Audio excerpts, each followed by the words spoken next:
try to message po. Kasi possible po na ibang pangalan ang lumalabas eh. Yeah, oo nga. Sandali lang po sandali lang. Okay, thank you, Lori.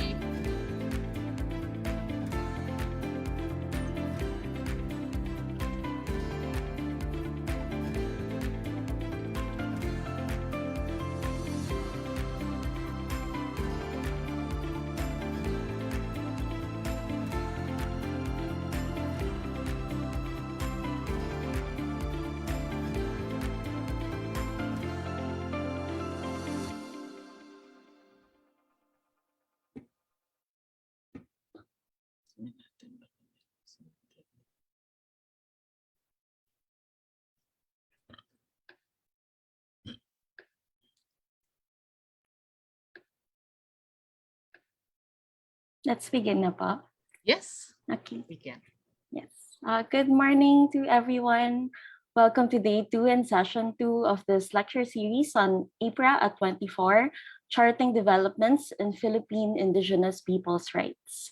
This event is hosted by the College of Social Sciences of the University of the Philippines, Baguio, in collaboration with the Cordillera Study Center, Museo Cordillera, and the UPB Kasarian. My name is Dana Aduna from the Department of History and Philosophy of UP Baguio, and it is my honor to moderate today's panel of much esteemed speakers. My co-moderators are Ms. Verna Bautista and Ms. Jiraya Gray of UP Baguio. This morning's session is on the implementation of Indigenous people's rights in the education sector, and this is part of a 3-day lecture series that contributes to the IPRA's 24th anniversary and the university's continuing pursuit of SDG goal, quality education, and 11 sustainable cities and communities. So to start today's discussions, we will first hear a recap on day 1 of our lecture series from Ms. Karine Chana Bangsoy, convener of Kasarian Gender Studies Program. Ma'am Karine. Thank you, Ma'am Dana, and welcome to all our participants this fine morning. So our CSS lecture series began yesterday with session 1 on Indigenous languages and the FPIC.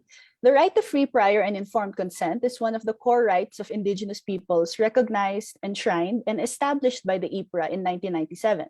Since then, the National Commission on Indigenous Peoples has drafted and implemented administrative orders that have laid out the protection and recognition of this right through comprehensive and elaborate processes designed to facilitate the granting of Indigenous peoples' consent or non-consent to large-scale extractive projects, small-scale projects, and research projects. So yesterday's panel therefore discussed this process within the context of language research. Mr. Joao Reginaldo's presentation described his experience conducting language documentation with the Iguac of Itogon, Cayapa, and Santa Fe. He highlighted the importance of researchers' reciprocity to the community and the researchers' corresponding responsibility to consider participant-oriented research as part of the decolonization process, wherein local people are co-researchers and the research provides space for indigenous ways of knowing. Decolonizing fieldwork therefore means, and I quote, radically providing space and giving justice to the culture, language, and history of the Iguac, end quote. Within this frame, the FPIC is both process and principle, a means to protect Indigenous rights and interests. Dean Jimmy Fong's presentation on the efficient FPIC process for Ibaloy and Kakanaoy linguistic ethnographies followed with emphasizing 5 facilitating factors that helped their FPIC process. One was the Project MOA between the KWF, the NCIP, and BILG, providing an operational background for their project. Second, the purposes of their project were clear and the communities were familiar with their topics. Third and fourth, the work and financial plan for scheduling the FPIC process was clear, and the local NCIP staff was able to merge 3 steps of the FPIC in order to facilitate the process. Lastly, it helped that the researchers belonged to the same language communities and were able to use the same local language and translate documents before the community meetings. Mr. Scott Saboy's presentation on the case of the Banao Language Documentation Project situated his work with the Banao of Kalinga within the urgent context of endangered indigenous languages worldwide. In the context of this project, Mr. Saboy presented an alternate process of obtaining FPIC through engaging with the local government, the community, and the community organization directly, substituting the procedural process with community and stakeholder engagement, and thereby raising several valid questions on the FPIC process as it exists today. Overall, the Vanao Language Documentation Project yielded rich and valuable data on the Vanao language that will be indispensable for the education of future generations. Lastly, Mr. Rocky Ngalob closed out the panel with his presentation on the case analysis of FPIC implementation in research, providing a perspective from the NCIP on the context of and the rationale behind the needed processes and procedures. He discussed the general features of the FPIC process for research, where this process promotes collectivity and consensus building with the full participation of culture bearers. This process, however, was also crafted through a national lens that prioritized uniformity. While this may have been well-meaning, it did not factor in the possibility of researchers, for example, being from the community itself. It is also recognized as a purely procedural process wherein the mechanical flow, while facilitating said process, may also undermine its substantive nature. The presentation also opened possibilities for a more devolved FPIC process for research. After these presentations, what followed was a lively discussion on the FPIC process, raising points of contention and agreement on how to make the FPIC process more efficient without undermining the procedural and substantive way of upholding IP communities' right to FPIC. The discussion also highlighted that much has to be done to recognize that the community is our partner in research, and this can perhaps be recognized concretely in publications and copyrights. The discussion also emphasized that researchers must be aware of our positionality and our roles and obligations in the FPIC process. In all of these questions and evolving answers, perhaps it is important to emphasize that we must center the community and the rights of Indigenous peoples and to prioritize their agency, well-being, and voices even before our academic endeavors, recognizing that Indigenous peoples are equal partners and collaborators with the academe in the production of knowledge. So we invite our audience to view our recording of session 1 on our Facebook page.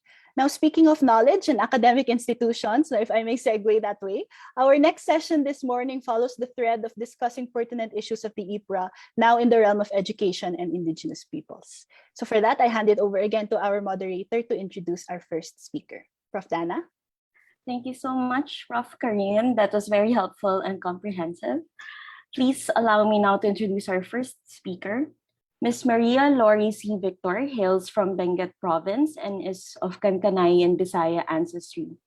Her involvement in the Indigenous people's advocacy has been in the arena of education.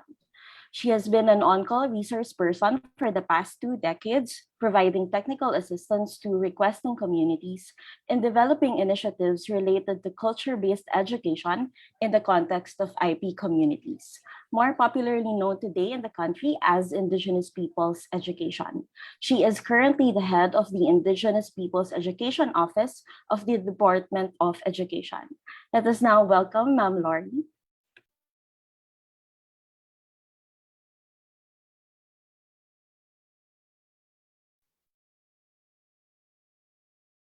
Good morning to everyone. Maraming salamat po for the invitation to share in this year's activity of UP Baguio.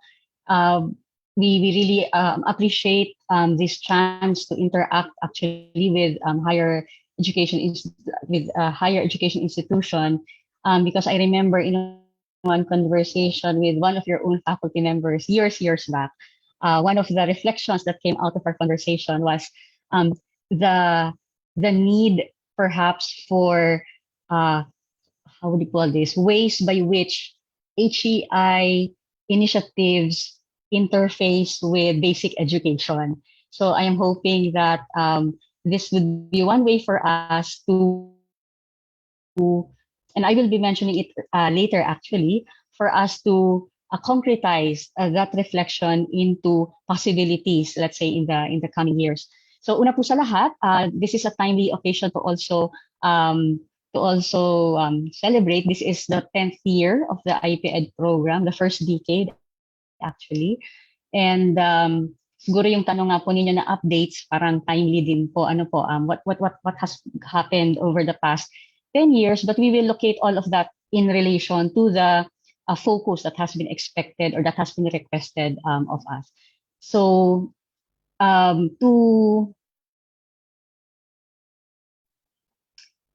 these are the highlights based on the request.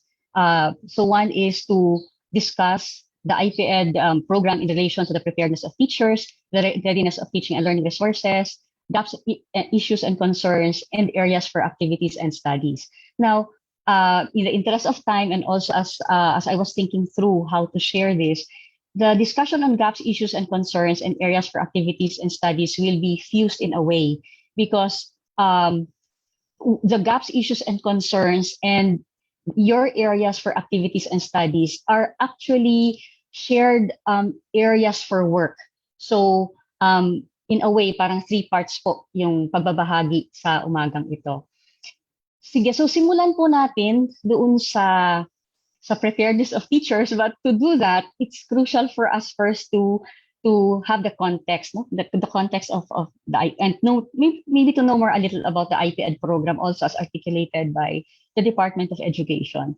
We are, I think most of us here will be familiar about the history of exclusion that has happened, and it has a bearing on how later on it had a bearing on how national governance systems worked, and therefore also how our national education system operated. And there was a time in our national governance system where the policy of assimilation was the way government responded to the context and the concerns of what we today call IP communities or indigenous cultural communities. But decades back, iba po ang katawagan. There was a time it was there was a time it would be. I remember growing up with the phrase cultural minority, something like that. So there have been different terminologies, but essentially the idea was these cultural minorities, the policy of assimilation was saying that in time, these cultural minorities will become part of the Filipino majority. So they will, in a way, disappear. They will disappear, but what will disappear will be the aspects of them that society considers as either unnecessary, backward, or uncivilized. Now, those kinds of judgments or those kinds of ways of understanding the communities at that time. So we can imagine that if you have an assimilationist policy, then learners or children from these communities go to school, but the idea is precisely to kind of remove or erase what is considered unacceptable.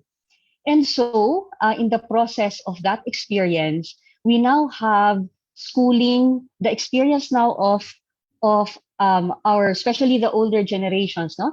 Their experience of schooling is as a venue of discrimination. It is also an experience of non-being. You are not represented, you do not see yourselves, your context is not there, your cultures are not there. Or if they are talked about, it is seen as backward or invalid. And community context, whatever the concerns are there, it is hardly addressed.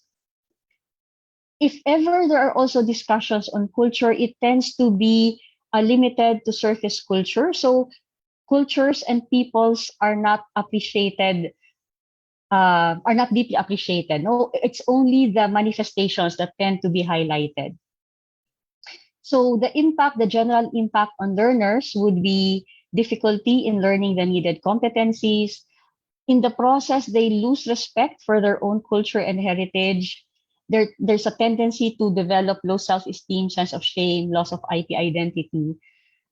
For those who are able to go through the process, there may be a tendency to focus on one's own success, not so much in relation to the community. And sometimes it can lead to being an agent of community disunity. I remember several times, no, at the community level, they would say kung sino pa ang nakapag-aral, siya na yung nanloloko sa kanyang kapwa katutubo or kapwa sa pamayanan. Essentially, alienation is happening, especially with the younger generations. But despite these challenges, communities have continued to assert themselves and their rights. So we see the development of a policy environment nationally and internationally supportive of what we today call indigenous people's rights. So that whole process has also moved the department towards a more inclusive,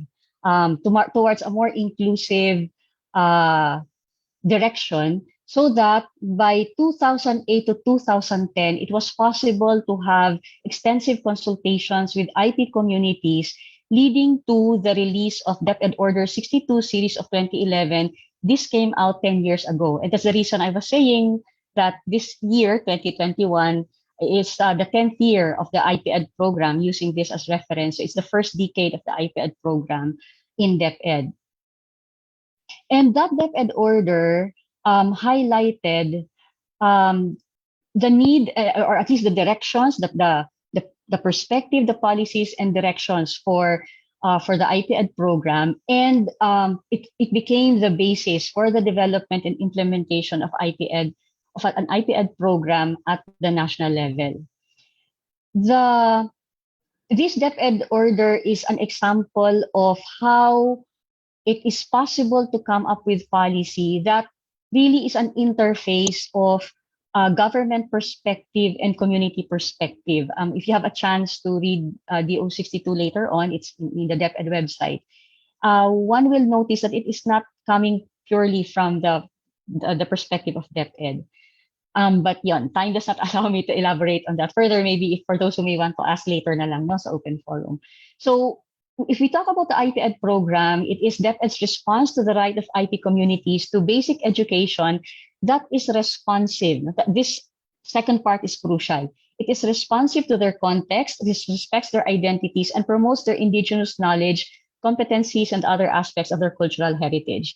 If we look at basic education, to a certain extent, nakakaabot naman po ang serbisyo ng basic education sa mga IP communities. Pero it is this second part that has been articulated as missing by IP communities. Now, we're not saying that there are no access gaps. There still are access gaps. But in cases where education is able to reach IP communities, the second portion of this statement has been identified as a gap previously.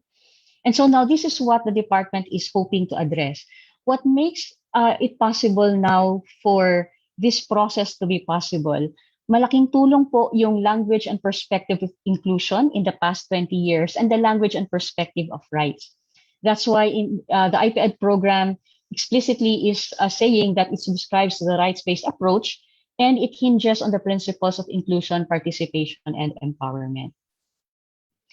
Another crucial dimension of the implementation of DO62 is the recognition that it is recognizing institutional lapses, institutional faults. In fact, that's how Brother Armin put it, being the secretary who signed the DepEd Order 62. He says that this DepEd Order recognizes the faults of the past. It is an invitation for us to change our perspective. So that is emphasized. And it is an invitation for us to learn with, not just learn about, the indigenous communities who are usually marginalized. So IPED is now tasked to sensitize actually all the operations of the department so that the various areas of concern of the department are covered. So we have access. Curriculum is the more popular area that is seen and felt by the public. But actually, we also have governance, no? The area of governance. How do we manage our schools, for example, or the learning environment? So also, ideally, the whole department needs to be sensitized to the context of indigenous communities. And therefore, it requires the development of inclusive perspective, inclusive policy, and inclusive practice. Of course, all this is in the hope that our IP learners this time, from the experience of alienation, will now be rooted in their culture, indigenous knowledge systems and practices, and the ancestral domain. Sana po lumaki sila na malinaw ang kanilang sense of identity, and that whatever they have learned, they are able to use this so that they are able to be with the community in facing issues or concerns that are there. They can also assert self-determination, and they are conscious of being inheritors of a heritage and are elders of coming generations. Now, the policy, the DepEd Order 62 looks at 7 areas, but for our purposes, we will focus on 2: learning resources and environment, and hiring, deployment, and development of teachers. So ito po yung focus, ito po yung titignan natin for this morning. Now, aside from DO 62, we also have, to appreciate the policy context also, the release of RA 10533, 2 years after DO 62 in 2013, also provided support to the thrust of IP education. It says that the curriculum should be culture sensitive and contextualized, and it also the curriculum should also adhere to the principles and framework of MTD MLE. And then another major statement of RA 10533, it says that the curriculum should be flexible enough to enable and allow schools to localize, indigenize, and enhance. So this is a major support to the thrust of the Indigenous Peoples Education Program, because as we know, our IP communities are really very local. It's not something that you can do at the national level. We have our functions at the national level, but the actual work happens at the local level.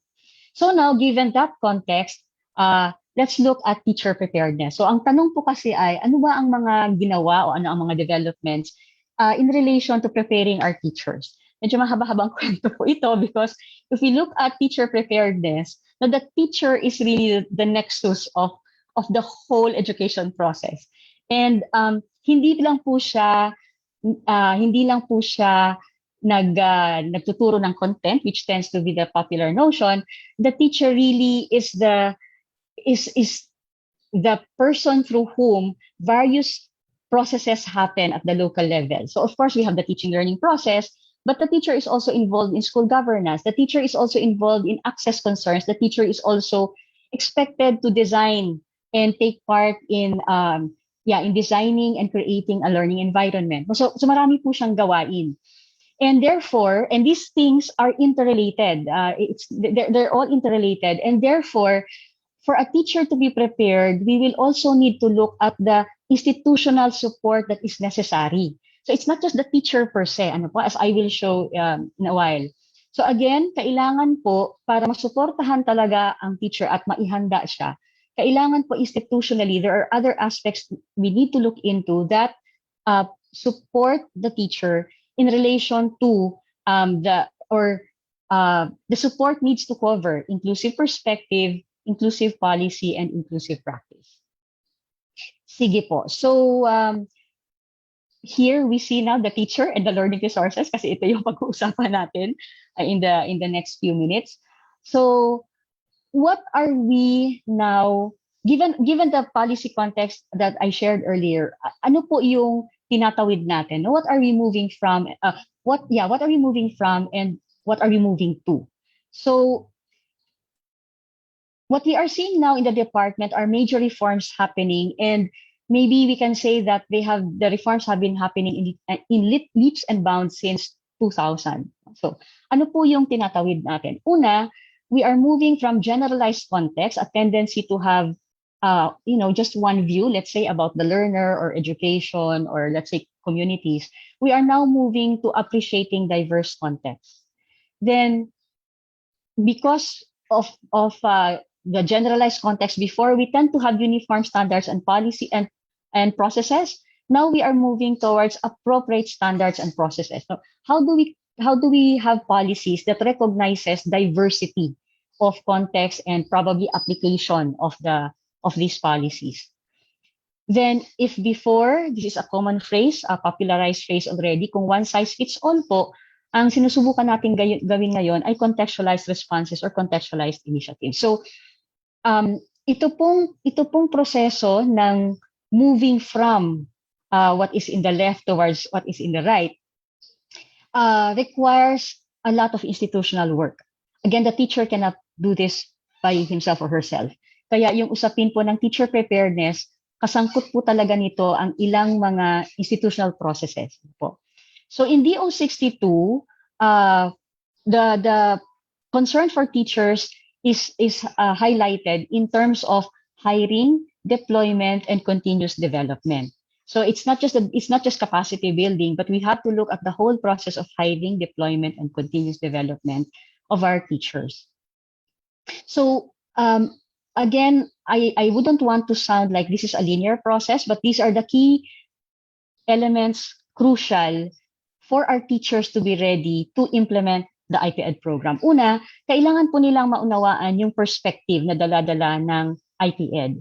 The recognition that there have been institutional lapses, that there have been faults, as Brother Armin used the term, and we need to embrace that so that we move conscious that we are changing and we are actually healing. There's a process of healing that needs to happen. And related to that is the need now to move towards establishing a dialogue mechanism. Kung ano po ang nangyari noong 2008 to 2010, kailangan din po siyang maramdaman at the local level. Because again, IP communities are at the local level, and therefore that dialogue has to also happen at the local level. It has to be mirrored at the local level. And so that has also been an important component, an important process, again, leading later on, as you will see, to the preparedness of our teachers. Itong dialogue po na ito ay kailangang mangyari between DepEd and the communities. One important dimension being DepEd's learning how to recognize customary governance structures. Na ang kausap po natin ay, kung dati ang kausap lagi ng DepEd ay ang barangay, ngayon po kailangan nating matutunang kumausap sa ating customary governance leaders. And that has to be recognized and understood. Related to that is what was discussed yesterday. How does free, prior, and informed consent happen now? How do you do that in implementing basic ed? And so again, that dialogue process is crucial because the way we are appreciating free, prior, and informed consent is it is really embedded in that ongoing dialogue. It is not a one-time.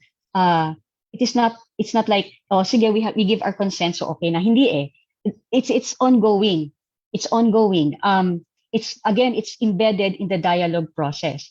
And hopefully it will lead to participatory program planning, budgeting, implementation, and assessment, including what the teachers eventually do in the classroom. So again, hopefully that dialogue process will help our teachers appreciate that IPED also is about forwarding the rights of our communities to self-governance and empowerment in the education context. Na itong proseso po na ginagawa natin na dialogue na kailangan para makapagturo is part of DepEd's contribution to forwarding this particular right. Now, aside from the dialogue process, or part of the outputs from that dialogue process would be understanding who are Indigenous peoples, where are our learners, the mapping and baseline. So we had to go through this process first, because unless we have this information, we cannot move towards teachers being able to effectively teach at the classroom level. Kailangan po munang maunawaan nasaan po ba yung ating mga learners, ang ating mga communities, who are they, and ang isang hindi po masyadong napapublicize na gawain actually ng ating mga guro is sa enrollment po, pag tinatala yung learners' information. So if a teacher is not oriented about understanding who are IPs, who are the IP learners, how do we, for example, respect their cultural names, no? The information that we gather, if we are not clear about that, the teachers will wrongly document our learners. And in DepEd, very crucial po yung documentation. So for example po, in the earlier years of the IPED program, we had to go through the process of clarifying sino ba ang mga IPs. Then we had to clean our own data in the information in our database.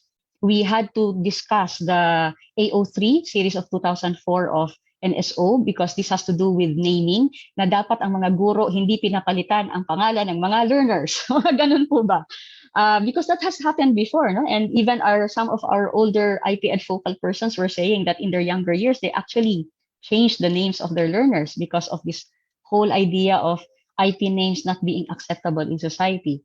In our education, in in our database, there has been an added drop down now for Indigenous religion, because we do have communities who still practice their Indigenous belief systems. And of course, we added the IP languages so that we can include them now in the system. Again, our teachers have to be oriented about these, so that when they do when they get data, which is done yearly for our learner information system, this should be accurate.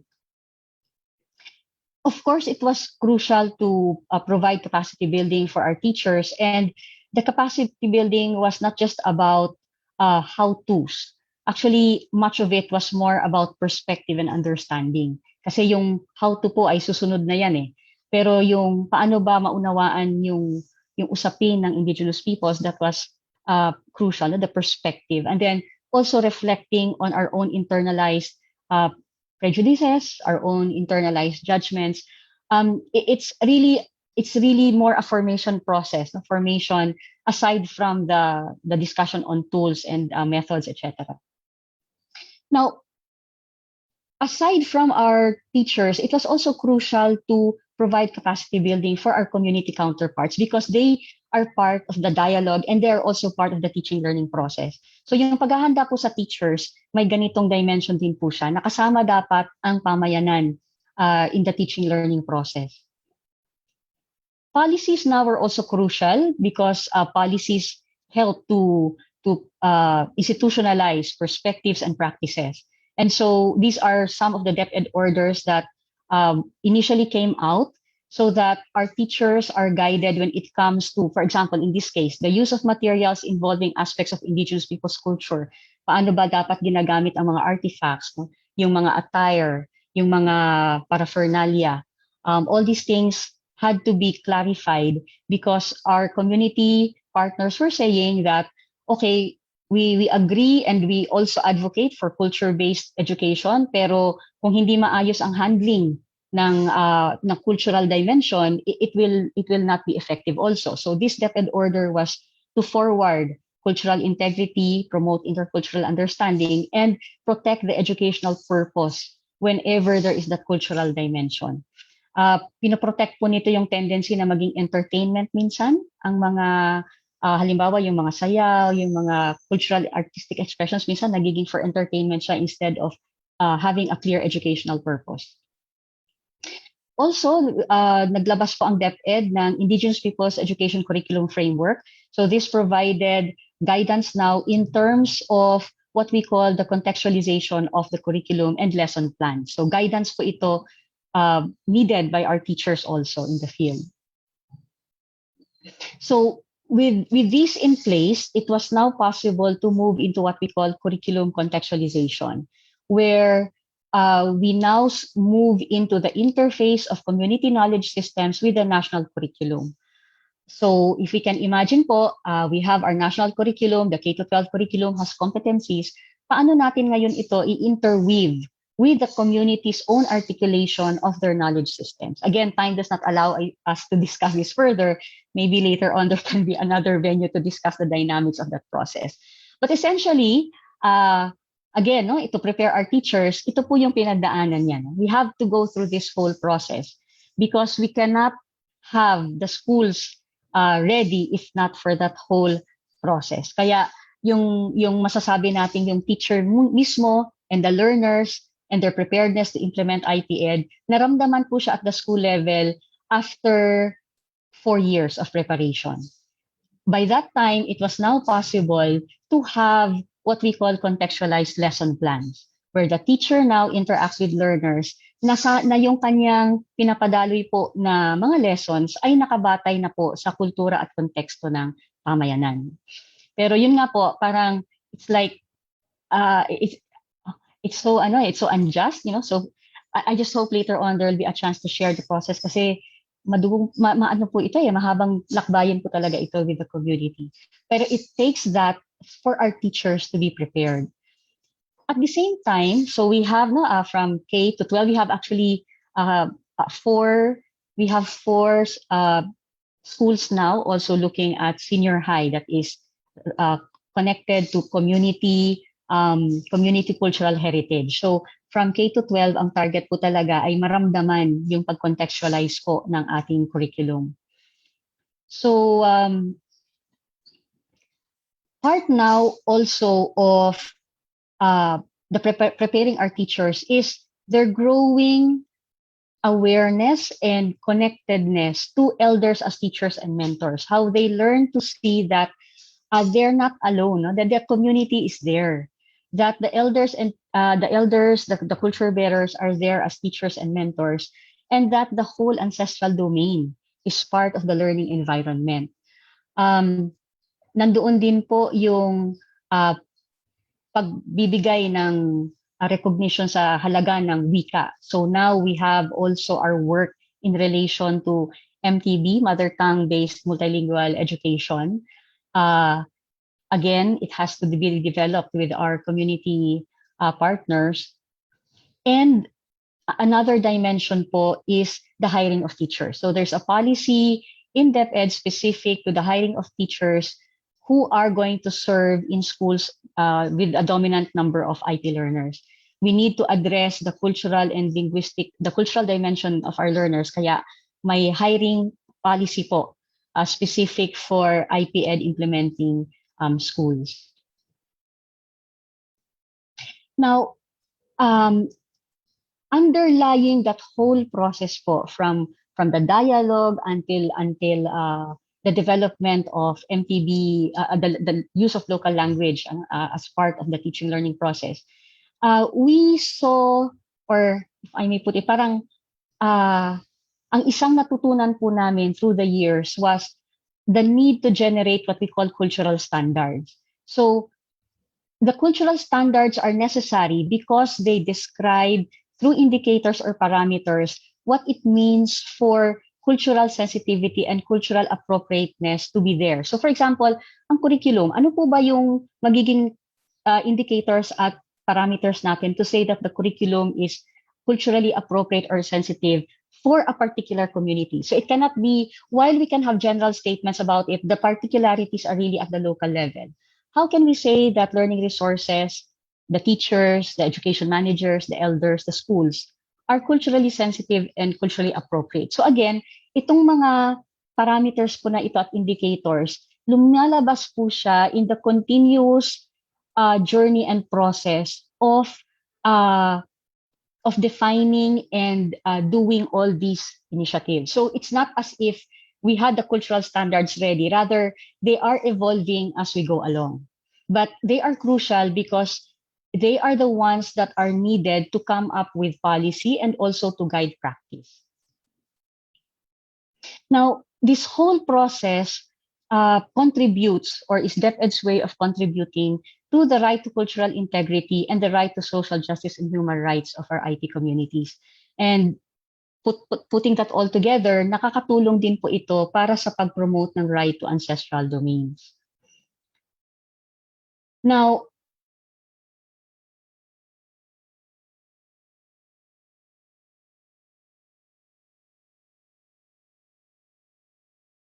professional standards for teachers, and it aims to refine further the mechanisms of DepEd when it comes to how teachers are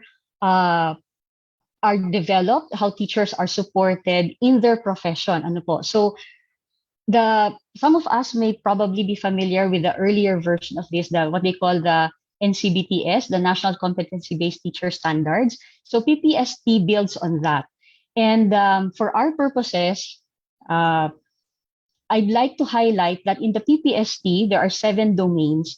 And one domain that is here that I think was not as explicit in the NCBTS, there is one domain that looks at the diversity of learners.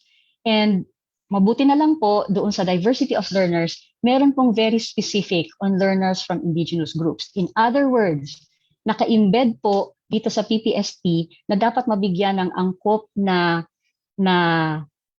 pagtugon para sa ating mga IP learners.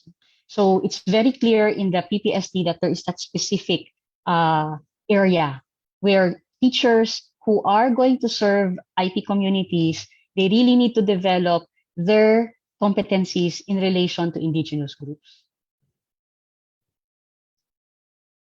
Then another development, more recent, 2019, was the push of DepEd now for what is called Educalidad. It is a thrust of the department to look into the quality of education because in previous decades, there was a tendency to focus on access. Of course, quality is there, pero iba rin po kasi yung ma-articulate mo talaga na, okay, this time we are looking at quality. And one important aspect of that quality is ito pong letter T dito sa KIPE, teachers upskilling and reskilling. So we see now that in terms of thrust, nakikita po talaga yung halaga ng ating mga guro in terms of education delivery.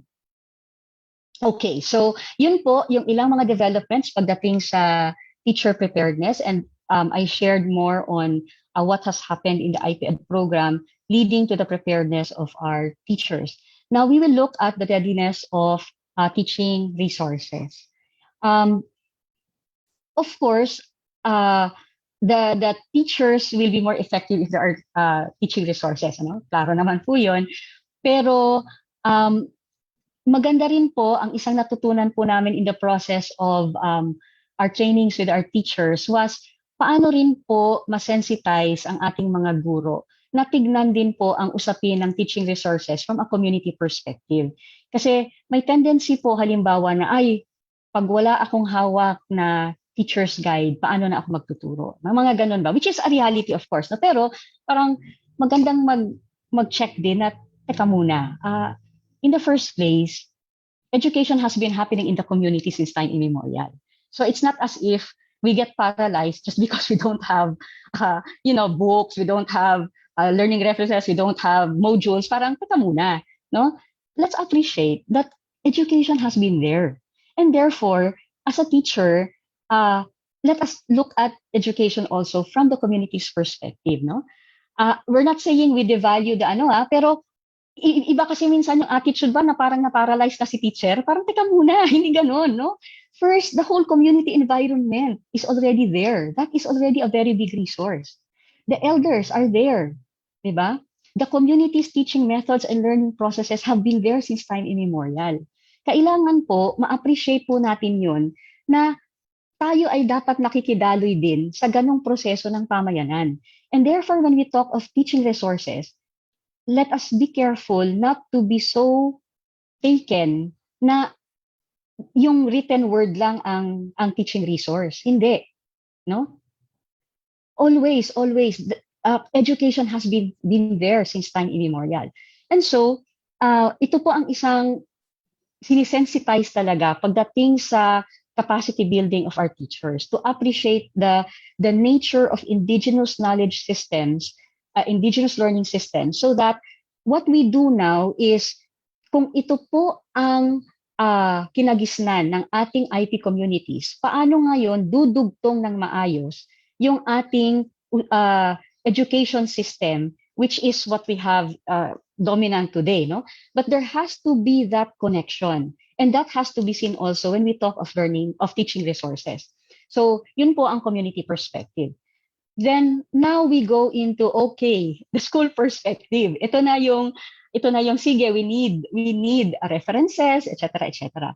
Now, when the department was reflecting on this in the earlier years, parang ang tanong ay paano yan? Hindi ba muna tayo makakagalaw? Wala pa, kulang pa sa research, etc., etc. No? There are of course materials, pero yun nga, no? How do we deal with this in a practical way? Okay, so looking at the process of what happens really at the school level, ang kailangan po ng ating mga paaralan at the local level would really be, one, local resources. No? Local resources. Second, what they need are daily lesson plans and how to teach specific competencies. And therefore, the practical approach that was taken, the practical but at the same time strategic approach that was taken was perhaps the immediate teaching resources that teachers would need actually would be lesson plans. No? Yun ang kailangan nila on a daily basis. Now, of course, to make lesson plans, to make contextualized lesson plans that are based on the context, the culture, and the history of the community, you will now need local resources. Dito ngayon papasok, kaya crucial po yung naging dialogue with the community at the local level. Kasi yung on a daily level, on a daily basis na lessons na ginagawa po, ay nandyan po kapartner ang communities na nade-develop po itong lessons na ito. Just imagine po, kinder, no? Kinder, it's usually learning by play. You would not need heavy text for that. You need to observe more what's happening in the community, the basic concept, mga colors, numbers, etc. I mean, that's how it is at the school level. So what is needed really would be local resources that can serve as references or that will help to develop contextualized lesson plans. And yung immediate resource po natin really is the community. Now, of course, nakakatulong din po pag mayroong mga published na mga researches, etc., etc. But even that has to be validated with the community, again, at the local level, at the level of the learners. So if I'm talking of grade 1, Araling Panlipunan, you're talking about ano ang history ng pangalan ng barangay, di ba? Parang yun yung kailangan kasi po on a day-to-day basis per grade level, no? So the development of contextualized lesson plans really requires very local resources and an understanding of the teaching learning process of the community, so that ideally when the teacher comes in, he or she is able to connect what is happening in the community with what is happening in school. Yun yung ideal, no? The learning should be appreciated as something happening both in the school and the community. So in the development of contextualized lesson plans, nabanggit ko na po kanina, we need local community participation. Of course, if there are written references available, better. And then of course, yung nabanggit ko po kanina na ano ang cultural standards ng community. Kasi sila po ang nagtatakda minsan eh. Halimbawa, ito pwedeng ituro, ito hindi pwedeng ituro. Mga ganon. Sila ang nagsasabi na these aspects we feel can be taught in school, ito hindi. Or this one can be at a later time, this one is appropriate at this age or at this stage. No? Things like that. Tapos po, sorry. Yan. So, pasensya na po. Mali pala yung pinipress ko. Sorry. Ayan. So, that's for the development of contextualized lesson plans. Now, another concern that is there is the use of the local language. Diba? May mga communities po tayo, may mga IP communities po tayo na talagang local language ang ginagamit. So, dito ngayon papasok po yung pangangailangan na ma-develop po yung prerequisites for mother tongue-based multilingual education implementation. That's why the discussions yesterday were very relevant also for us. Kasi yung usapin nga po ng paano nga ba document at paano nauunawa ang mga local languages. Very crucial siya. But in DepEd po, kailangan po yung tinatawag na 4 minima before we can move into really using the languages both as a medium of instruction and as a mother tongue subject. So we have the what we call a working orthography, the need for a very simple dictionary, the simple dictionary of words commonly used by children. Then a simple grammar book also. This is not the grammar book po na pang college. Hindi po. This is simple grammar book meant for K to 3, and literature again enough so that learners are able to read their own language. So these are the prerequisites to systematize the use of the language po in the school setting. Now, we have this process happening now because we have to address nga po this concern. Okay, so the development of local materials, and this is a continuing process, and is undertaken through local write-shops with community participation. And then meron pong quality assurance. May quality assurance mechanism po within DepEd, and what we did is to ensure that in that quality assurance mechanism, kailangan po nandyan yung community representatives. Dapat naka-embed yung kanilang participation sa quality assurance process.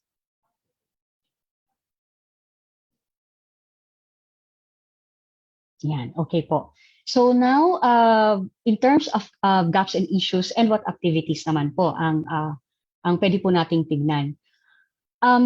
What I will share po is first, I'm sharing this in the context, of course, of an HEI, UP Baguio being an HEI, and at the same time, we have shared concerns po kasi when it comes to, let's say, the research process and how research can be useful for basic education. So, ang una po, and in a way this has been discussed, parts of it were discussed yesterday, and I think parts of this also will be discussed by other resource persons. Baka kailangan po rin nating i-re-examine yung mismong research process. At least in my personal experience through the years, parang may way po bang ma-articulate ano po ba ang research from the community perspective? Kasi whether we like it or not, tayo pong nakapag-aral, may dala na po kasi tayong notion of research. And para bang, pwede bang sila ang mag-articulate ng ano ang research para sa kanila? Parang ganon. How does it happen really in the day-to-day life of communities? I mean, we talk about indigenous knowledge systems and practices. So there must have been a research process there.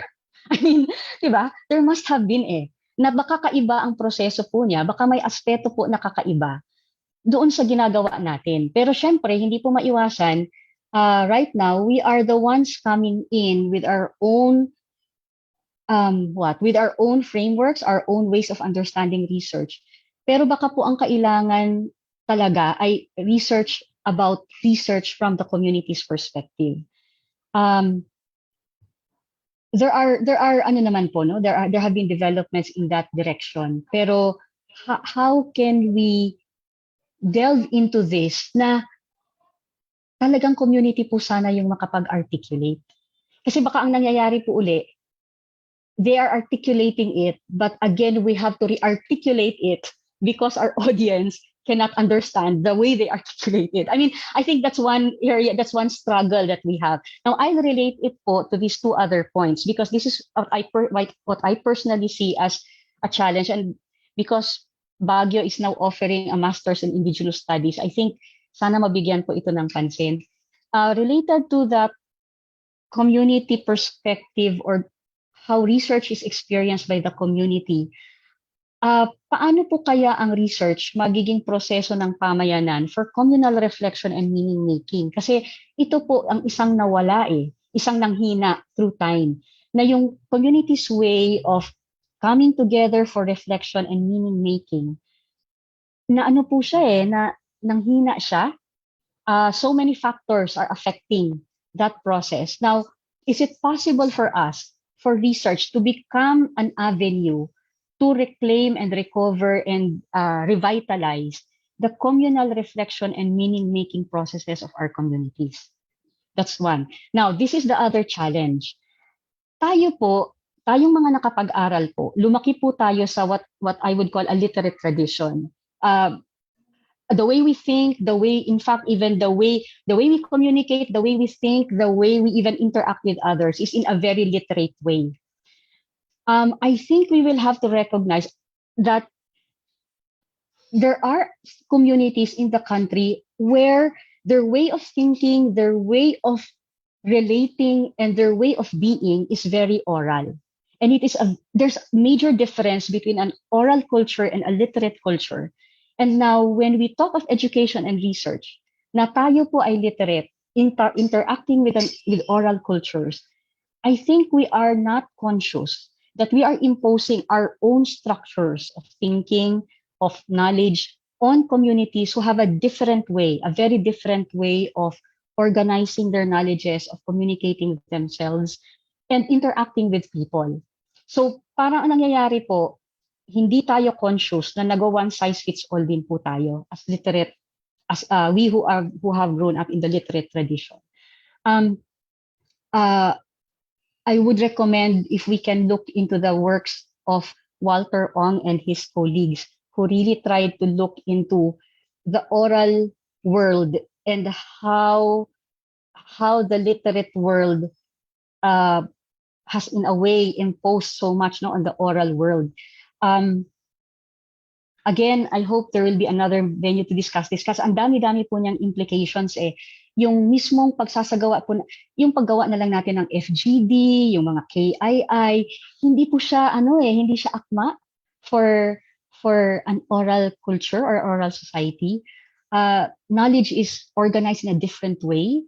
So we have to re-examine this again because baka yung mga nakikita natin at yung conclusions natin nako-color ng ating literate lens.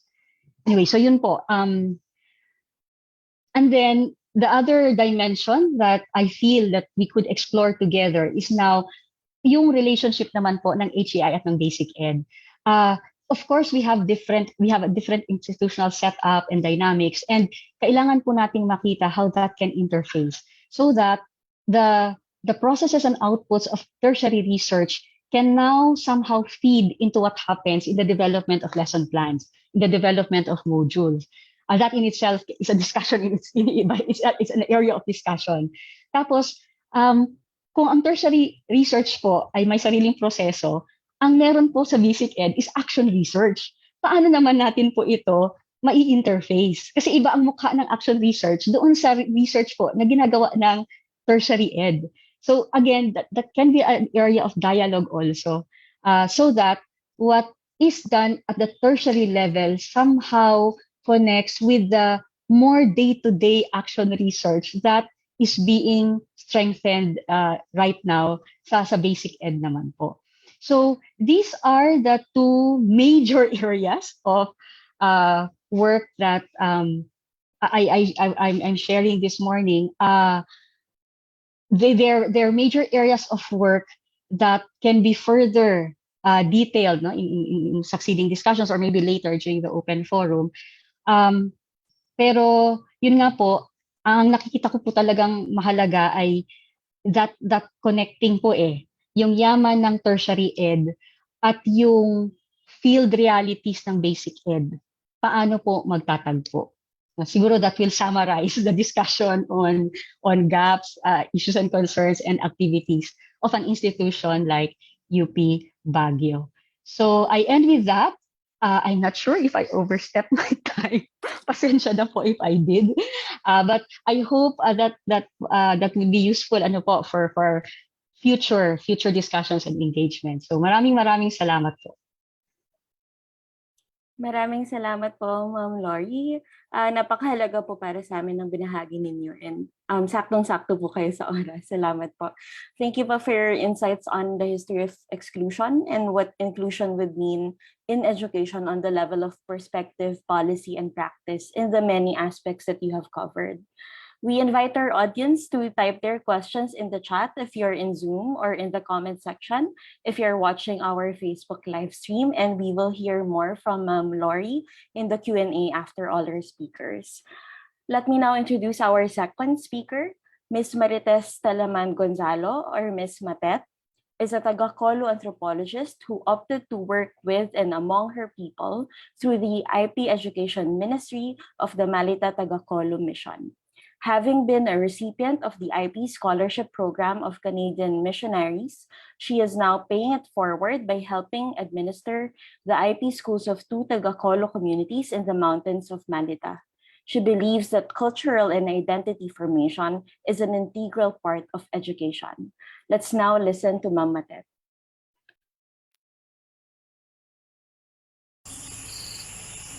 Madyaw ambong sa kadeg, magandang hapon sa inyong lahat.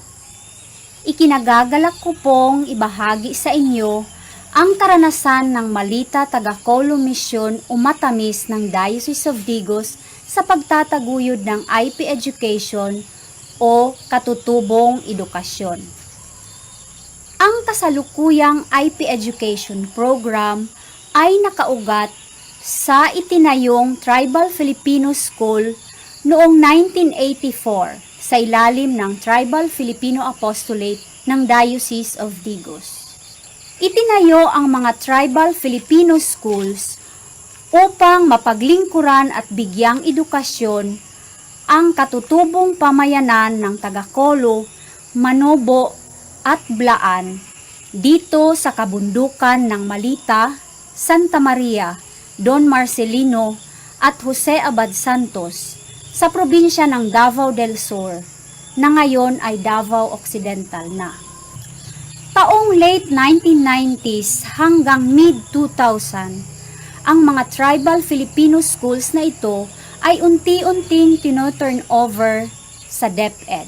Sa kasalukuyan, may 2 pamayanan ng Taga-Colo na may IP school. Ito po ay nagsisilbi sa mga kabataan mula kinder hanggang grade 6. Upang mapangalagaan at may sigurado ang implementasyon ng IP education o katutubong edukasyon, ang Matamis IP Schools ay nagsasagawa ng taunang oryentasyon at training tungkol dito. Ang mga guro ay ini-orient tungkol sa IP education kung saan dito binibigyang halaga ang DO62, yung Adapting IPED Policy Framework, at ang IPRA. Dito, mas napapalaliman ng mga guro at ng Malita Tagakolo Mission ang matagal ng pinagsusumikapan na pagtuturo sa mga kabataan sa IP School na kasali ang buhay, ang daloy ng buhay at pamumuhay ng pamayanang Tagakolo. Kasama po ng Matamis IP Schools ang Episcopal Commission on Indigenous Peoples sa pagpapadaloy ng oryentasyon at training sa IP education. May IP education curriculum pong nagawa na sa pamamagitan ng series of consultation kasama ang mga community leaders, elders, Tagakolo IP School facilitators, Malita Tagakolo Mission pastoral staff, at ang Episcopal Commission on Indigenous Peoples. Ito po ang naging basihan ng mga guro sa paggawa ng syllabus at modules tuwing school year. Kasama din po sa paghahanda ng mga teachers ang pakikilahok at pagdalo sa mga community ritual at pagdiriwang. Dinodocument nila ang mga kahulugan at ang karanasan sa dinadaluhang ritual o pagdiriwang. Kapag may pagtitipon at training ang mga guro, laging kasama sa design ang cultural circle. Ito po ang pag-uusap, pagninilay at pagbabahagi ng mga karanasan tungkol sa tradisyon at kultura. Nung wala pa ang pandemya, bahagi po ng paghahanda ng mga guro ang pagbabahagi at pakikilahok din sa mga IPED gathering at training na inoorganisa ng ECIP IP Schools Network. Minsan din po, may mga dinadaluhan ang mga IP school teachers na training at workshop na inoorganisa ng DO62 initiatives ng LaSalle Brothers Philippines.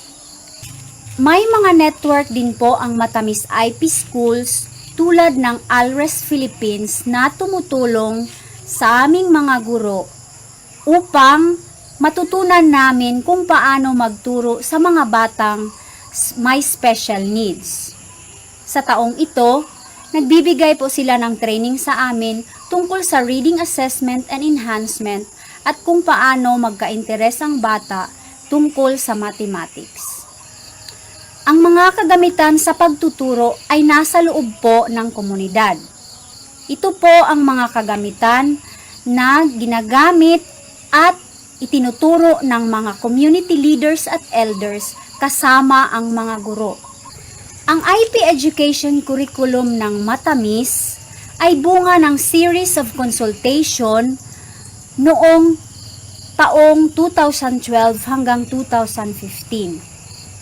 Ang mga kagamitan sa pagtuturo ay nasa loob ng komunidad at ito ay mga kagamitan na bawat araw nakikita ng mga kabataan. Ginagamit po ito sa pagtuturo upang maiugnay ng mga kabataan ang karanasan at ang mga kagamitang nakikita nila sa kanilang pamayanan. Yung sinasabi ko pong IPED curriculum ay siyang nagiging basihan ng mga guro sa paggawa ng syllabus at modules na ibinabahagi o ginagamit nila sa pagtuturo. Malaki po ang papel o ginagampanang role ng mga matatanda o elders na siyang naging culture bearers sa kultura ng taga-Kolo dito sa pagtataguyod ng IP education. Sila po ang nagiging resource persons sa tuwing may isasagawang klase, lalong-lalo na noong nag-face-to-face classes pa. Sa panahon ngayon na namog-module ang mga bata, ang mga kabataan po ang pumupunta sa bahay nila upang makipag-usap at magtanong tungkol sa mga aspeto ng kultura na nasa kanilang module. Bahagi din po ng IPED implementation namin ang pagdalo ng pamayanan ng komunidad kasama ang mga kabataan kapag may mga pagdiriwang o community ritual na ginaganap. Meron pong mga community healing ritual na isinasagawa sa komunidad at ang mga kabataan po ay pinapadalo ng mga teachers upang maranasan nila ito. Kapag may mga pagtitipon din sa eskwelahan, katulad ng pagsisimula ng school year o kaya before magbibuild ng building for the school o kaya maglalagay ng water system para sa school, isinasagawa po palagi yung katutubong panalangin ng tawag sa amin ay dugso.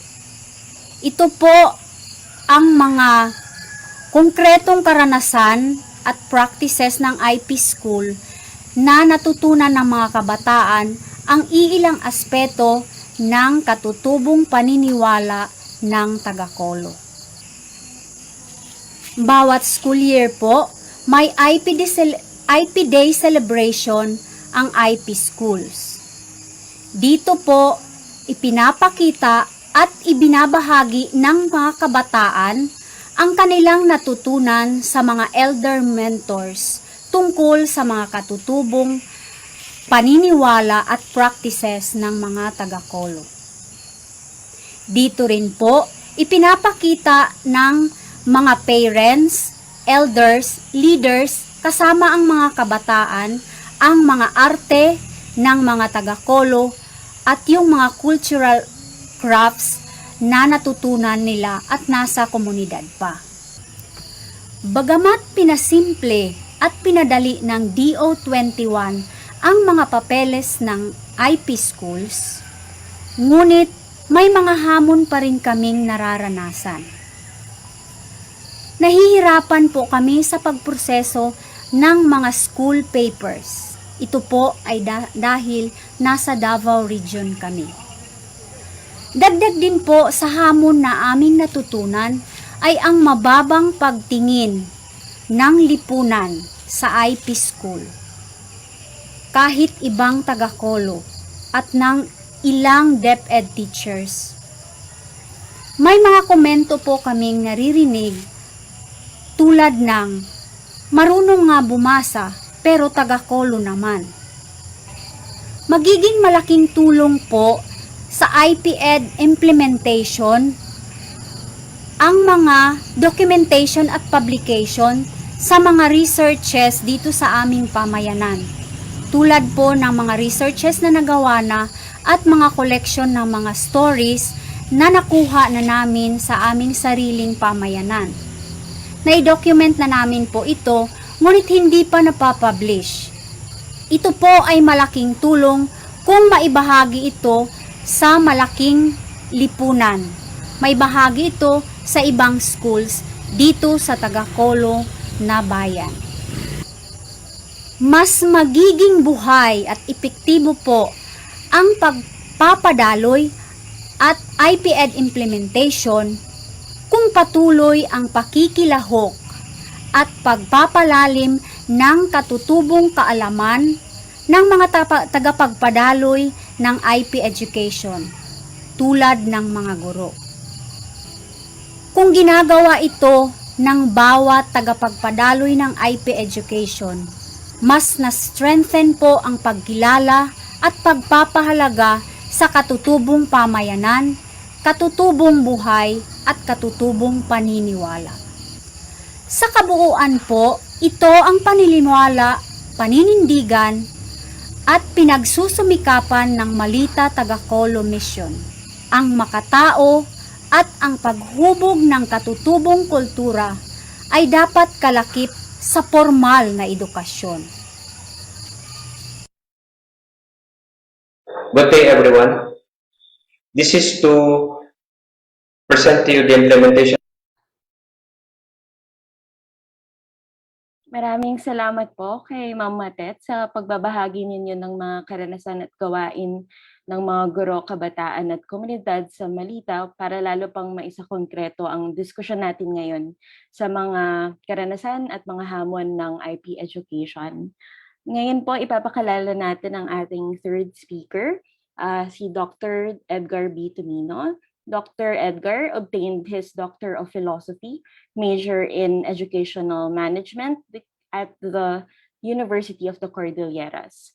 He's currently a master teacher too at the Alejo M. Pacalso Memorial National School in Itugon, Benguet, and is teaching practical research subject. Let's now welcome Dr. Tumino.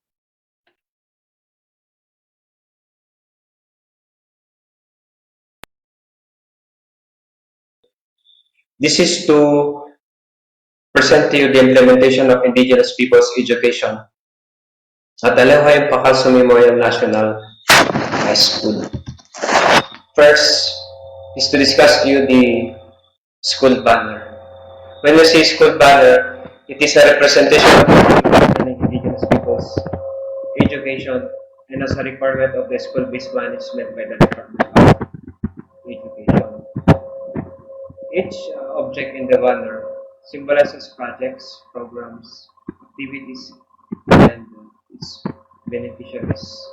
In our school banner is Project Balitok, which stands for Better Governance and Curriculum Instruction of Alejo Pacalso Memorial National High School in the learning of the ITSPs of Itugon through effective and efficient teaching and learning and outstanding performance as keystone towards transcendence. So this is our symbol, our banner. And isa-isa natin yung the Balitok is actually a natural mineral present in the municipality of Itugon, which residents explore and process that serves as the source of living. The Balitok placed in the back, the Gami, represents the learners of our school, lifelong learners and productive citizens, manifesting the core values of the indigenous people of Itugon. Second object is the Gami. The Gami symbolizes the school as an avenue of learning. It also represents the school management that leads in the implementation of programs, projects, and activities of the school with accountability, responsibility, and dignity. The next object is the Dalikan, or the three stones. So, 1, 2, 3. 3 stones, or Dalikan. Serves as the three parallels of educational management: the School Governance and Operations Division, Curriculum Instruction and Development, and the Office of the Schools Division Superintendent. The next will be the Bugkang. The Bugkang of smoldering coal depicts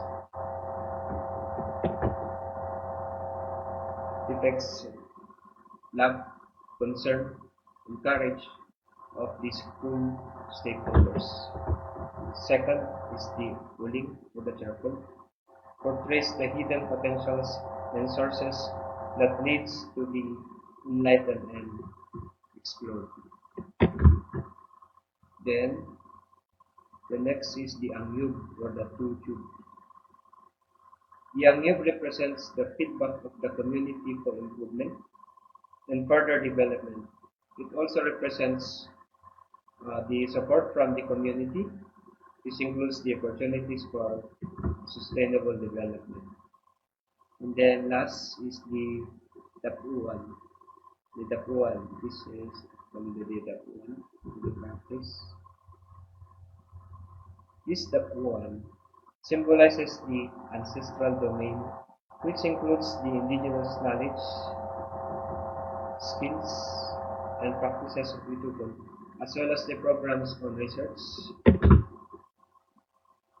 innovation, and the sustainability and preservation of culture. So that is actually the school banner. Next practice, or IPID practice, is our school gallery walk.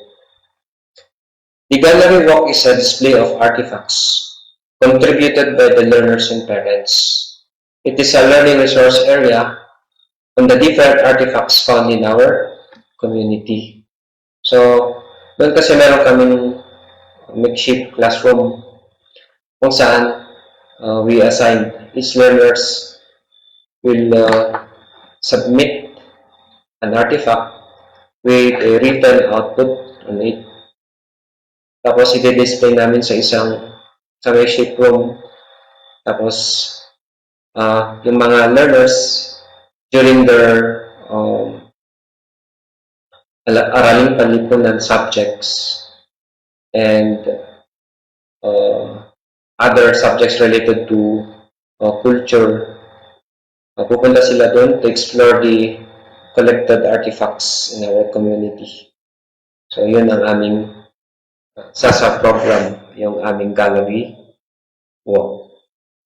The next project or program is the documentation of the indigenous knowledge, skills, and practices in the community. One of it is the PACDO. According to authors Analit Bagamaspad and Senaida Hamad Apawid in 2010, there are two occasions when PACDO is performed. One is when an important community member is sick, and the other one is to ask for blessings or for Thanksgiving purposes. So, in the photo, the representative of a household, usually the head of the family or the father, gathered in the pakadlan. So this is the pakadlan. The pakadlan is actually a wooden post built on the ground. And this is the area.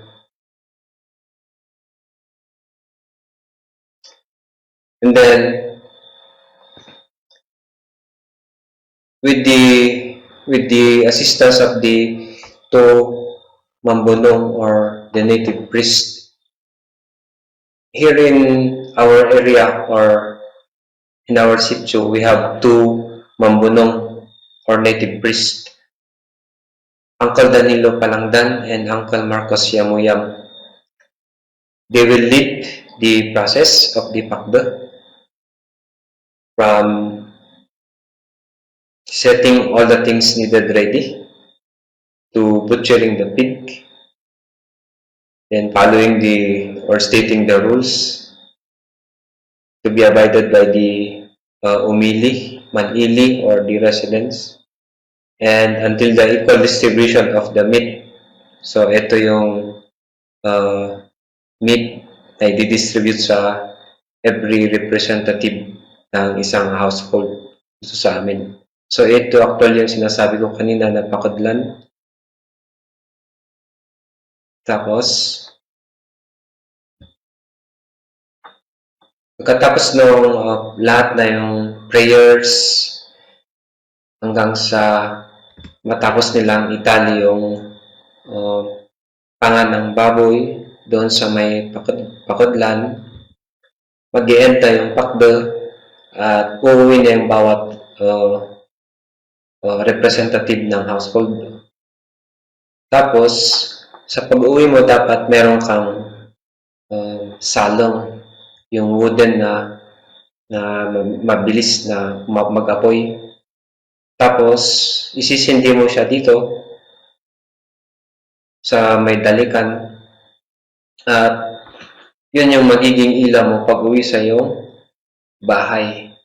Pagkatapos nun ay si nanay na nag-aantay doon sa bahay, siya yung mag-aasikaso doon sa apoy hanggang kinabukasan. Tapos meron tinatawag nilang lalalu o lalalu. Ito yung excess na pera na contribute ng bawat household para dun sa pakdol. So parang ito rin yung bit mo na pera na magsisilbing blessing sa'yo as you continue to struggle life. So yun yung tinatawag nilang pakdol dito sa amin. The importance of pakdol into the community or manili is to have blessings or more income. It builds closer relationship within and among the residents, develops unity, the contribution of resources, and peace and order within the community or having harmonious relationship. Yun yung talagang natutunan ko bilang isang bata na lumaki na kinalakan ko yung kultura ng pakdo na hanggang ngayon ay nangyayari dito sa amin. Actually, last October 16, nagkaroon kami ng pakdo at ito nga yung na-receive ko na lalago para sa akin. So, yun yung ginawa namin sa school. We try to document yung mga rituals na nangyayari pa rin hanggang ngayon. The next slide presents the documentation of ITSP using the book DepEd Itogon, coordinated by one of my co-teacher, Ma'am Corazon Liliana. DepEd Itogon is a book that contains stories on indigenous knowledge through the collaborative effort of teachers, learners, the Manili of Tuding, and other neighboring barangays of Itogon, with the assistance of our community elders and barangay officials. The main objective of this book is to transmit the indigenous knowledge and values from our elders to our children. This slide presents the skills or practice in making kiniing. The picture shows the process of making kiniing. Kiniing is a preserved meat. And as an experiential learning, I invited some of my learners to participate in the process. So this is from butchering the pig to the slicing until to the product, which is the kiniing na meat at saka kiniing na pinunog. So yun yung isa sa pagkain namin dito sa Benguet, yung kiniing. The next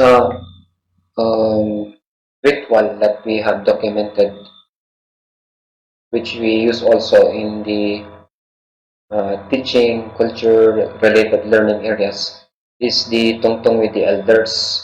Tungtong is the root word for tungtungan, wherein elders will have a dialogue between and among them and interpret experiences of a particular family or a member or members of the family. My dad passed away last 2016. Tapos, noong 2018, na naginip yung nanay ko na nakita niya yung tatay ko na nag-smile sa kanya. Tapos, yung kapatid ko na nagtatrabaho sa Canada, na naginip din siya, na nag-visit daw yung tatay ko doon sa kanyang bahay at binigyan siya ng isang bagay. So, nirefer nila sa native priest, yung mambuno dito sa lugar namin. Tapos, nagkaroon sila ng dialogue at in-interpret nila kung ano yung message at nagkanta kami ng tinatawag nilang ritual na lubon. It's actually a way of thanksgiving also. So, yung second picture, nung nag-butcher kami ng pig, ng baboy. So, dito, tinitignan nila yung atay ng baboy at nagkaroon sila ng interpretation. Ang na-document ko na interpretation nila dito sa atay ng baboy is that meron nag-cause na ugat sa part ng atay na yun. Tapos nun, sabi nila, ang interpretation nila dun is that members of the family will be going abroad. So, by 2000, yung year din na yun, 2018, nakuha ng kapatid ko yung kanyang pamilya at doon na sila naninirahan hanggang ngayon. So, yun yung isa. Na-document namin ito. Tapos, na-share ko doon sa klase. Kasi nagturo ako ng Understanding Culture, Society, and Politics sa grade 11. Ganon din sa grade 7, na kung saan meron ding culture-related subject or topic nila dun sa kanyang subject na araling panlipunan. This slide presents the project SIPAT that I developed. The SIPAT stands for Sustaining Innovative Learning Materials and Research for Productive and Active Teaching and Learning. The project SIPAT is a contextualized learning materials used in teaching learning of different subjects related to culture. So, for example, culture and politics. So, for example, this is actually innovated from the ordinary Scrabble. Pag culture yung topic namin, ang words na mabubuo mo dito sa Scrabble ay dapat culture lang. So, ang tawag doon is culture Scrabble. Politics naman ay sa politics Scrabble ang tawag din. So, ito yung mga ginagamit namin contextualized learning materials sa aming school. Next is the integration of Cordilleran culture through arts in the roadside or waiting shed beautification as one of the program of the municipality of Itogon. So dito yung concept namin done is that mag-paint kami, kasama ko yung mga estudyante ko ng inspired arts para mag-beautify yung aming mga waiting shed. So dito is yung mga plants na nakikita dito sa aming lugar, sa aming mountains. Dito rin yung dito sa larawan na to nakikita natin yung culture, yung sayaw na tayaw ng mga kangkanal ng Benguet.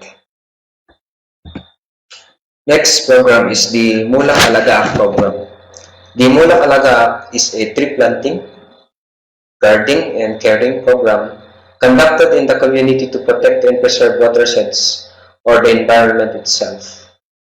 Such activity was participated by teachers and learners and other stakeholders.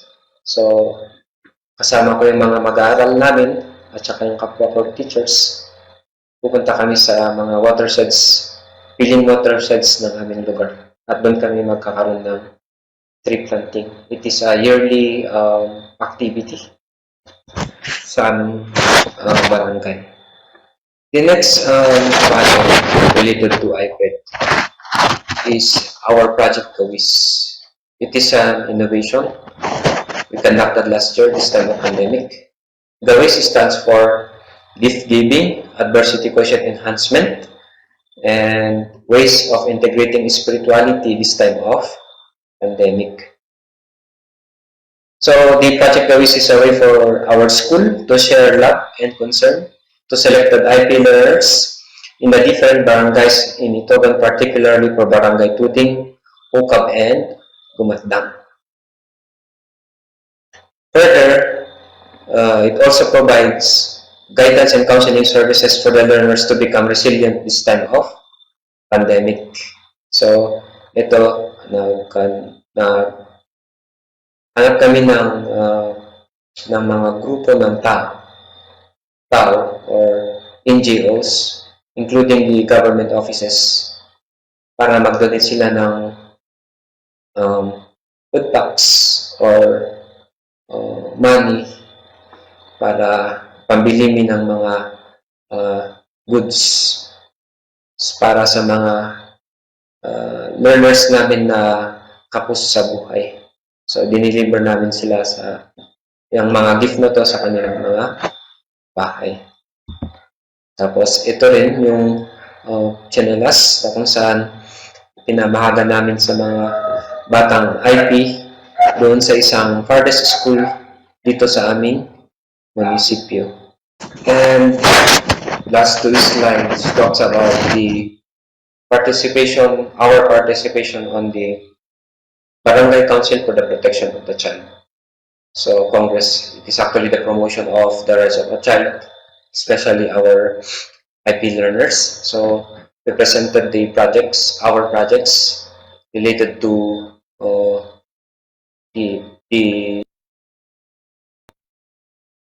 promotion of child protection held in Bulacan. Actually, we won an award for level 4 barangay. Then last is the Balik Tribo project. The Balik Tribo project is about sharing basic life skills and practices between and among tribes. So dito is pumunta kami ng Sarangani, and then we try to share our culture to them. They also share their culture to us, and we have say banding about what they have for us to have a harmonious relationship as different tribes. As a reflection in this indigenous people's education, di usay pagaw basit di maganap na nakalasoy sinapuan na. A person who doesn't value his roots will lack fulfillment in life.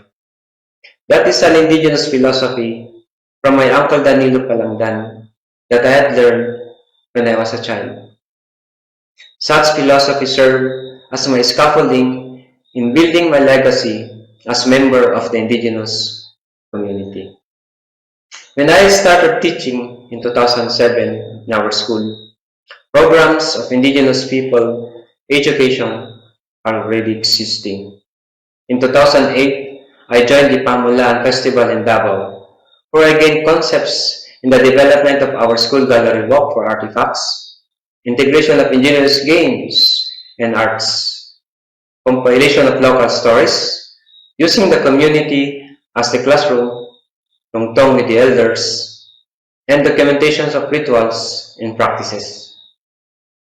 The goal of such IP program is to promote and preserve the IKSP of Itogon, and for the community to have a school of living traditions.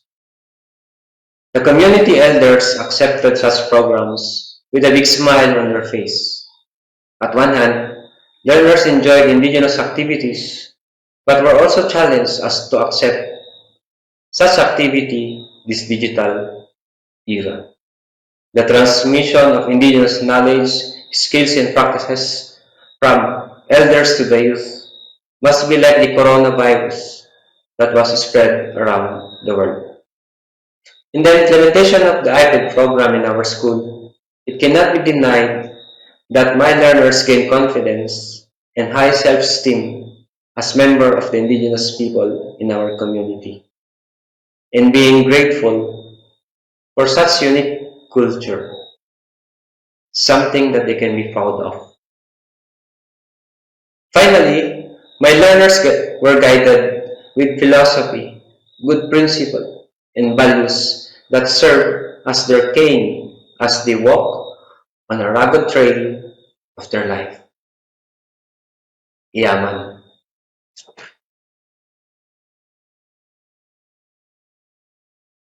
Good day, everyone. Maraming salamat po, Sir Edgar. Thank you for sharing your experiences and efforts for innovating and implementing ITSP, your project SIPAT, and your other projects that you shared. Again, this deepens even further our discussion and inspires us with more ideas with regard to practices and IP education. And thank you to all our three speakers for a very rich discussion thus far. Thank you for sharing your expertise and your perspectives in IP education. So we invite again our audience to type their questions in the chat if you're in the Zoom or in the comment section. If you're watching our Facebook Live, we have about 40 minutes or so for the open forum, but we also have a lot of questions already ever since the first talk.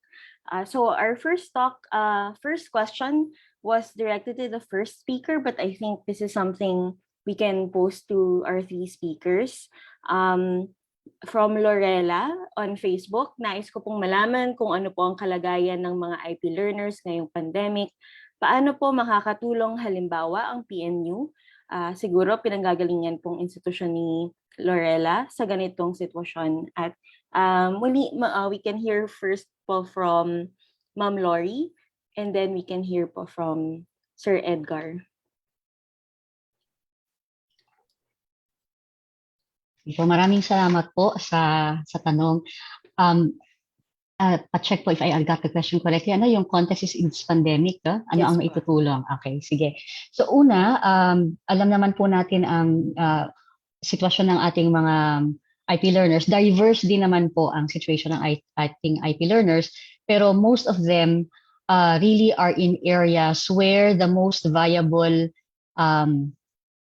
learning delivery modality is through module. So in the spectrum so far, batay sa survey na sinagawa din namin, around 80% of our learners, of our IP learners, are in areas where the modular learning delivery modality is the appropriate way, no? Pero meron din naman tayong mga ibang areas na nakapag radio-based sila, and the radio-based is used in or is manifested in different ways. May radio-based na yung trumpa style. This is actually done by us, and therefore, in some areas, they just expanded it now to include other communities. Meron naman pong radio na yung two-way radio, yung walkie-talkie, because it so happens in the community, meron na silang ganung sistema even before. At LGU ang nagsuggest na, local LGU ang nagsuggest na parang two-way radio walkie-talkie. Meron din pong radio-based na local radio transmitters, because we do have areas already, even before the pandemic, na yung eskwelahan, meron silang local radio transmitters na as an alternative learning delivery modality in cases, let's say, where the learners cannot come to school, di ba? Pag may mga bagyo or mga ganon. So these other modalities are also being employed. Tapos po, we have a very small percentage, I think parang less than 1%, most likely in the cities. Ito yung mga nakaka-online. But it does not mean they're online the whole time. That's not also advisable, kasi meron tayong limit dapat sa on-screen time. So they have access to online resources, but they also use activity sheets, for example. So may ganon na mga diversity of options. Ngayon, kinikilala din natin, this has been raised also by IP communities in some areas where there are not enough adults to assist learners. So, and this is a situation not only for IP learners, pero isa ang mga IP communities na sinabi nga ang ganitong sitwasyon. So, DepEd came out with a policy and a guidance on how we are to hire learning support aides. So these may be other adults in the community who can serve as co-facilitators of the teaching learning process given the kinds of conditions we have now. So meron po tayong ganong sistema, and our contribution in the IPED program is to ensure support, no, the financial side. So practically bulk of our what we call program support funds are to support school level operations. Ngayon, ang maitutulong po siguro ng ating mga HEIs, as far as I know, there have been a few HEIs who have been helping in the development of radio-based materials. Tapos meron din pong tumulong po so may radio-based, tapos meron pa nga din TV-based, kasi may iba din nakaka-TV. And then some have also assisted in the development of modules. So ito po, as far as I know, in relation to what our IP learners need, ito po yung ilang mga avenues kung paano nakapag-ugnay ang mga HEI sa DepEd in response to the pandemic situation. Thank you po, Ma'am Laurie. Actually, this also touches on a question from Dian on the lessons learned and emerging insights on online learning, especially for those who do not have access to digital technology. Can we hear also from Sir Edgar if he has insights on this? Yung experience pa ng IP education in the pandemic. Good morning. We have programs developed in our school, including the following. First is the Project Bangsal. Bangsal is actually the entrance of a particular house. Doon kami nagtuturo. We conducted neighborhood teaching to IP learners. Pwede rin sa every sitio, doon kami nagtuturo. Then we have the box library, yung mga books na kailangan ng mga bata. Nilalagay namin sa isang box at dinadala namin doon sa may dropping areas. Doon kukunin yung mga bata, yung mga books and other learning materials na kailangan nila. Then we have the Project Tungtung, the talk on opportunities in nurturing the even-get learners through guidance and counseling services.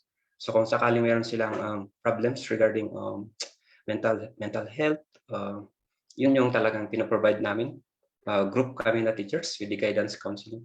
Kasali rin yung school nurse namin for health services. Then we have the Project Gawis. We distributed gift food packs to learners, even-get learners, especially yung nawalan sila ng trabaho or yung nawalan ng mga trabaho yung kanilang mga parents. Then we have also contextualized learning materials and performance tasks. So yung mga mahihirap na module, ginagawa namin ng paraan para maging easier sa kanila. And then we have the para-teachers. We have para-teachers, sabi nga ni Ma'am Laurie, sila yung mga adult doon sa community or other professionals na pwedeng tumulong doon sa mga IP learners. Yun lang po. Salamat po, Sir Edgar. Also for Ma'am Laurie, just a clarification, can you talk more about what you mean about the literate tradition vis-a-vis the oral tradition? Okay, sige, capsule. Okay, let's take the presentation that I did this morning, no? That is very literate. You have an outline, you have key ideas, and it has to be in outline form. Another common feature of the literate tradition, yung tinuturo sa atin na please answer straight to the point. Ganyan yan, literate eh, kasi ito yung tanong, ito yung sagot, no? Now, another aspect of the literate tradition, the literate society is if you look at how knowledge is organized, diba? You have the material, you have the written documentation, right? And because you have a written document, in terms of knowledge, in terms of memory, no, how to store the knowledge, for example, you will not be reliant on your memory. Kasi meron ka ngang documentation, may babalikan ka, no? Ganyan. What else? Iba, it affects the dynamics. So, let me use those three first. So, in an oral society, ang pag-uusap po ay hindi outline. Kwentuhan siya. So, yung pinag-usapan ko in 40 minutes, pwedeng umabot yan ng isang araw, 2 araw, but it will go in, it has its own way of being organized, and it will always be in relation to life experience. na ang sinasabi lagi ng researchers, bakit paikot-ikot magsalita ang mga elders, parang nakakapagod daw, bakit hindi daw tinutumbok agad. That is the literate mind speaking because they have a hard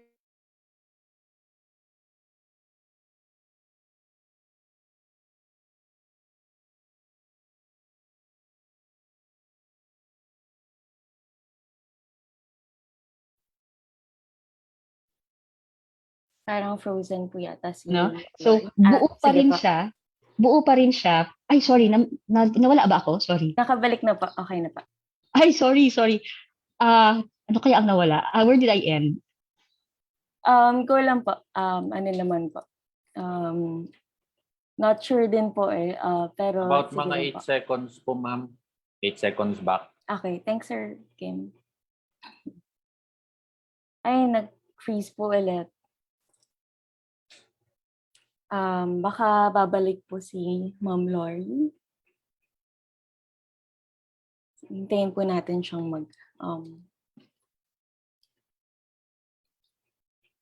mag-reconnect. Doc Edgar, meron po ba kayong nais ibahagi? Dahil marami din po kayong na kwento kanina na practices ninyo, yung mga kwentuhan at pag-integrate ng mga tradisyon sa education and yung educational activity. So meron po ba kayong nais ibahagi kung paano magiging mas akma sa takbo at daloy ng komunidad at mga gawain nito ang edukasyon po? Ma'am, gusto ko lang sanang humingi ng tulong sa UP. Kung pwede sanang tulungan nyo kami sa pag-conduct ng documentary film tungkol sa mga rituals or practices dito sa amin kasi yun ang kulang. Ang akin lang nagawa is mga pictures lang. Pero kung mayroong tutulong sa inyo kasi wala kaming gamit sa school na mag-document, magkaroon ng video doon sa mga practices, mas maganda para yun yung pwede namin i-share doon sa aming mga learners. So kung may video sana, pwede namin i-save sa USB, tapos ilalagay namin doon sa learning packet. Ganun po. Thank you po, Sir Edgar. That's very helpful po and concrete.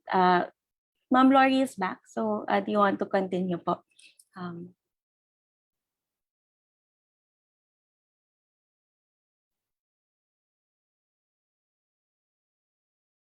Baka hindi pa co-host si Ma'am Lori.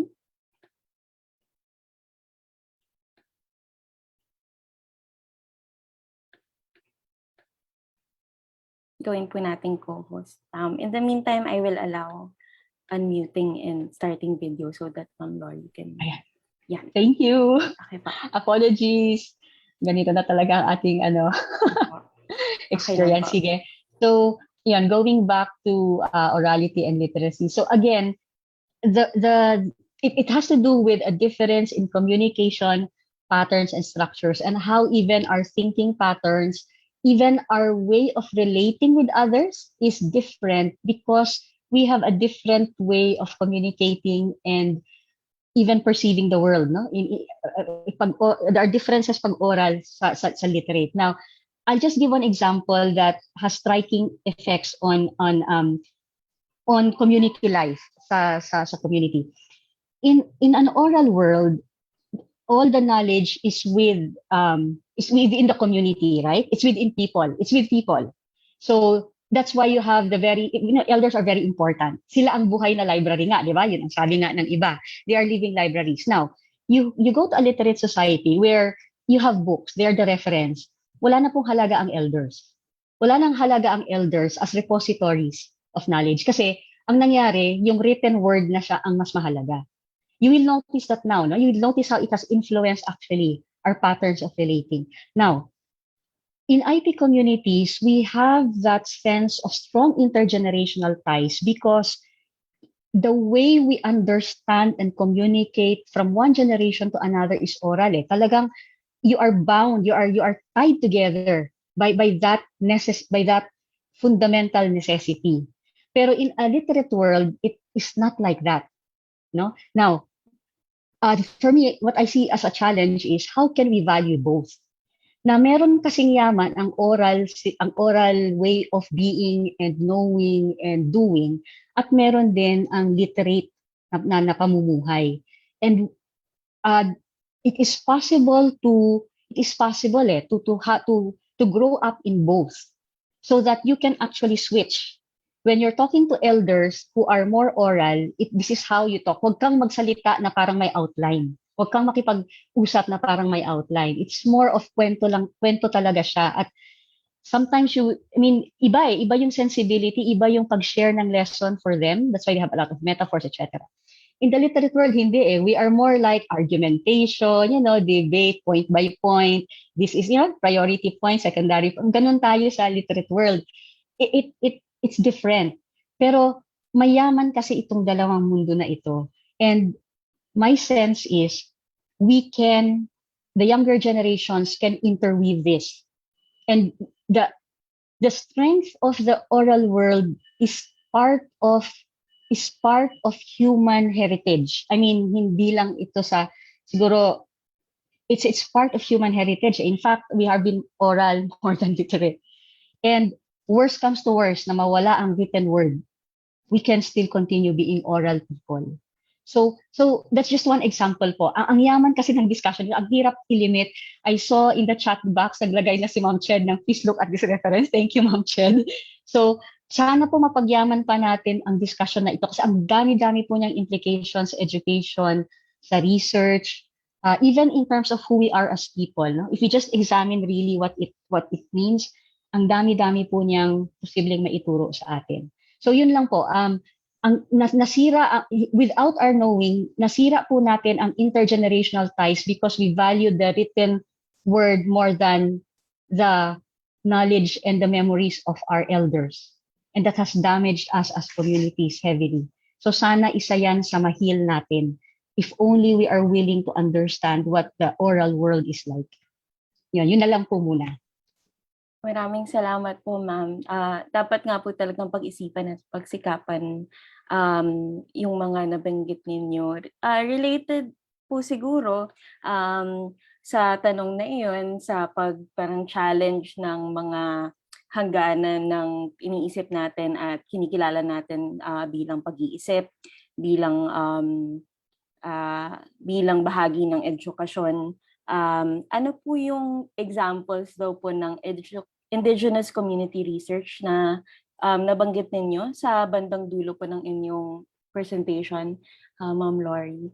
Could you give more examples and insights daw po on that point? Actually, listening to Sir Edgar, of course, we had no time. I mean, if I had a chance, I would have wanted to discuss a little more with Sir Edgar. But the way he was sharing earlier about how they documented and they documented the PACD as an IKSP, my sense is it's coming from their own initiative, and therefore it is community directed because they are clear of the intention of what they're doing. I would assume they know that it will be used for educational purposes. But ang isang mahalaga po doon is yung community mismo, sila yung nagde-decide ba na, okay, this is important. This is one thing we'd like to understand more about us, and we'd like to go through the process of doing the research. But if you will notice po, they went through the process, and I am sure it was not role playing. I mean, one of the questions I would have wanted to ask Sir Edgar is, ano kaya yung occasion? What was the occasion that that allowed the process to be possible? Kasi yung mga ganong bagay po, hindi siya niro-role play eh. Hindi siya sinasimulate, parang ganon. It's something that you go through, you experience it fully, and then the documentation happens in two ways. Again, papasok uli dito yung si orality. The one documentation is the human documentation, where the experience, if I may put it in yung experience ay naisusulat sa iyong diwa at puso at kalooban.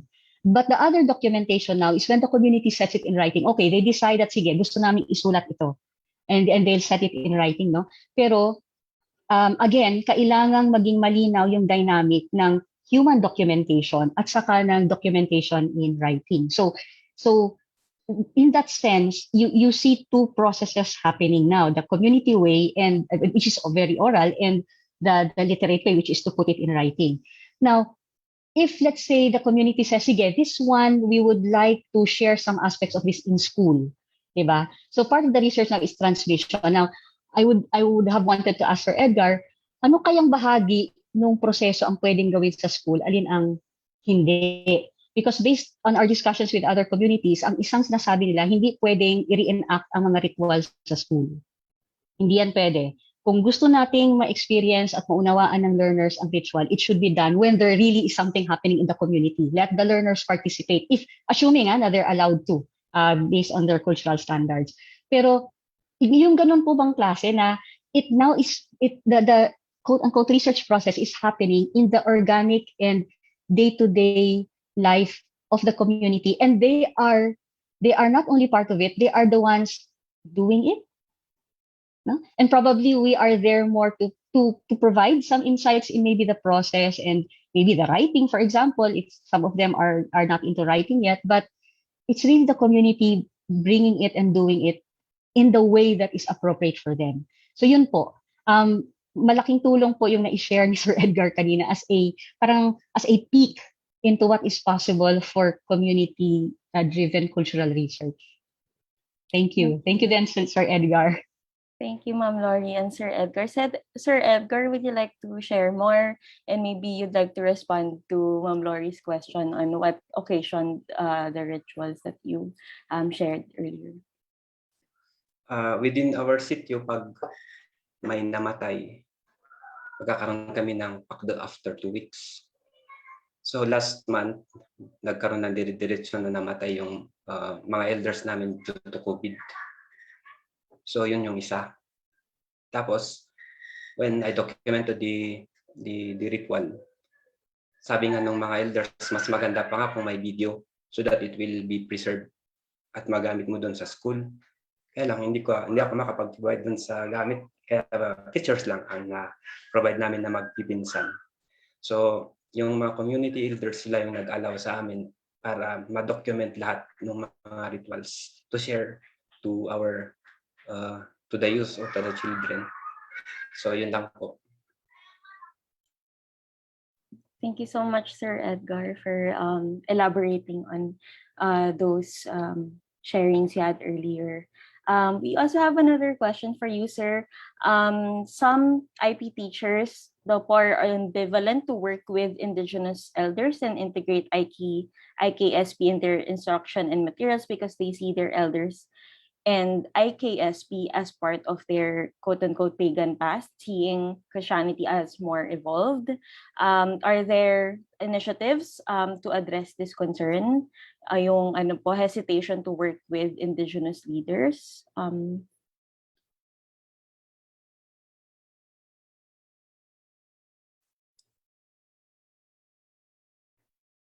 do you have thoughts on this po, sir? Yung rituals namin kasi or culture is more on spirituality. So pag sinabing spirituality, more on inclusive. Hindi siya more on religion kasi pag sinabi kasing religion, exclusive siya. Pag sinabing Islam, para sa Muslim lang. So pag sinabing sa Christian, para sa Kristiyano lang. Pero dito sa amin is more on spirituality concept. So i-cater niya lahat. At saka kung sakaling mayroong magkakandak ng research, syempre, magkaroon kayo ng dialogue with the elders. At saka, so dialogue, kung meron silang consent, pwede mag-conduct ng research. So parang inilalayo namin yung concept ng religion at ini-integrate namin yung concept ng spirituality. Yan lang po. Maraming salamat po, sir. If it's okay po, there's another question for you. I'm just curious if there are instances you experience among parents, students, or even residents in the locality of Itugon, conflict in teaching Indigenous culture and practices when this goes against their religious affiliation, and how do you address these differences? Connected din po, answer this directly din po. As to my learners and as a teacher in the classroom, I will explain to them the process or existence of such culture. And then, as I said, it is more on spirituality and more on religion. And then I encourage the learners to respect every individuals in our community, their practices, if they want to be respected also as a person or as an individual. So parang harmonious relationship yan. So yun lang ang aming ini-explain doon sa sa community. Kung sinasabi nilang we are the practice of these cultures are practices of being a pagan, actually we do have here in our area, we have unseen being or the Adikaila as our own God. So pag i-translate mo sa English si Adikaila, it is an unseen being. Pag i-translate nila yung God nila, it is an unseen being. So parehas naman na unseen being. So sinasabi ko doon sa klase ko nga, we have different belief, we have different religions, pero we're actually praising one God in different ways or in different manner. Yan lang ang aking sinasabi sa klase.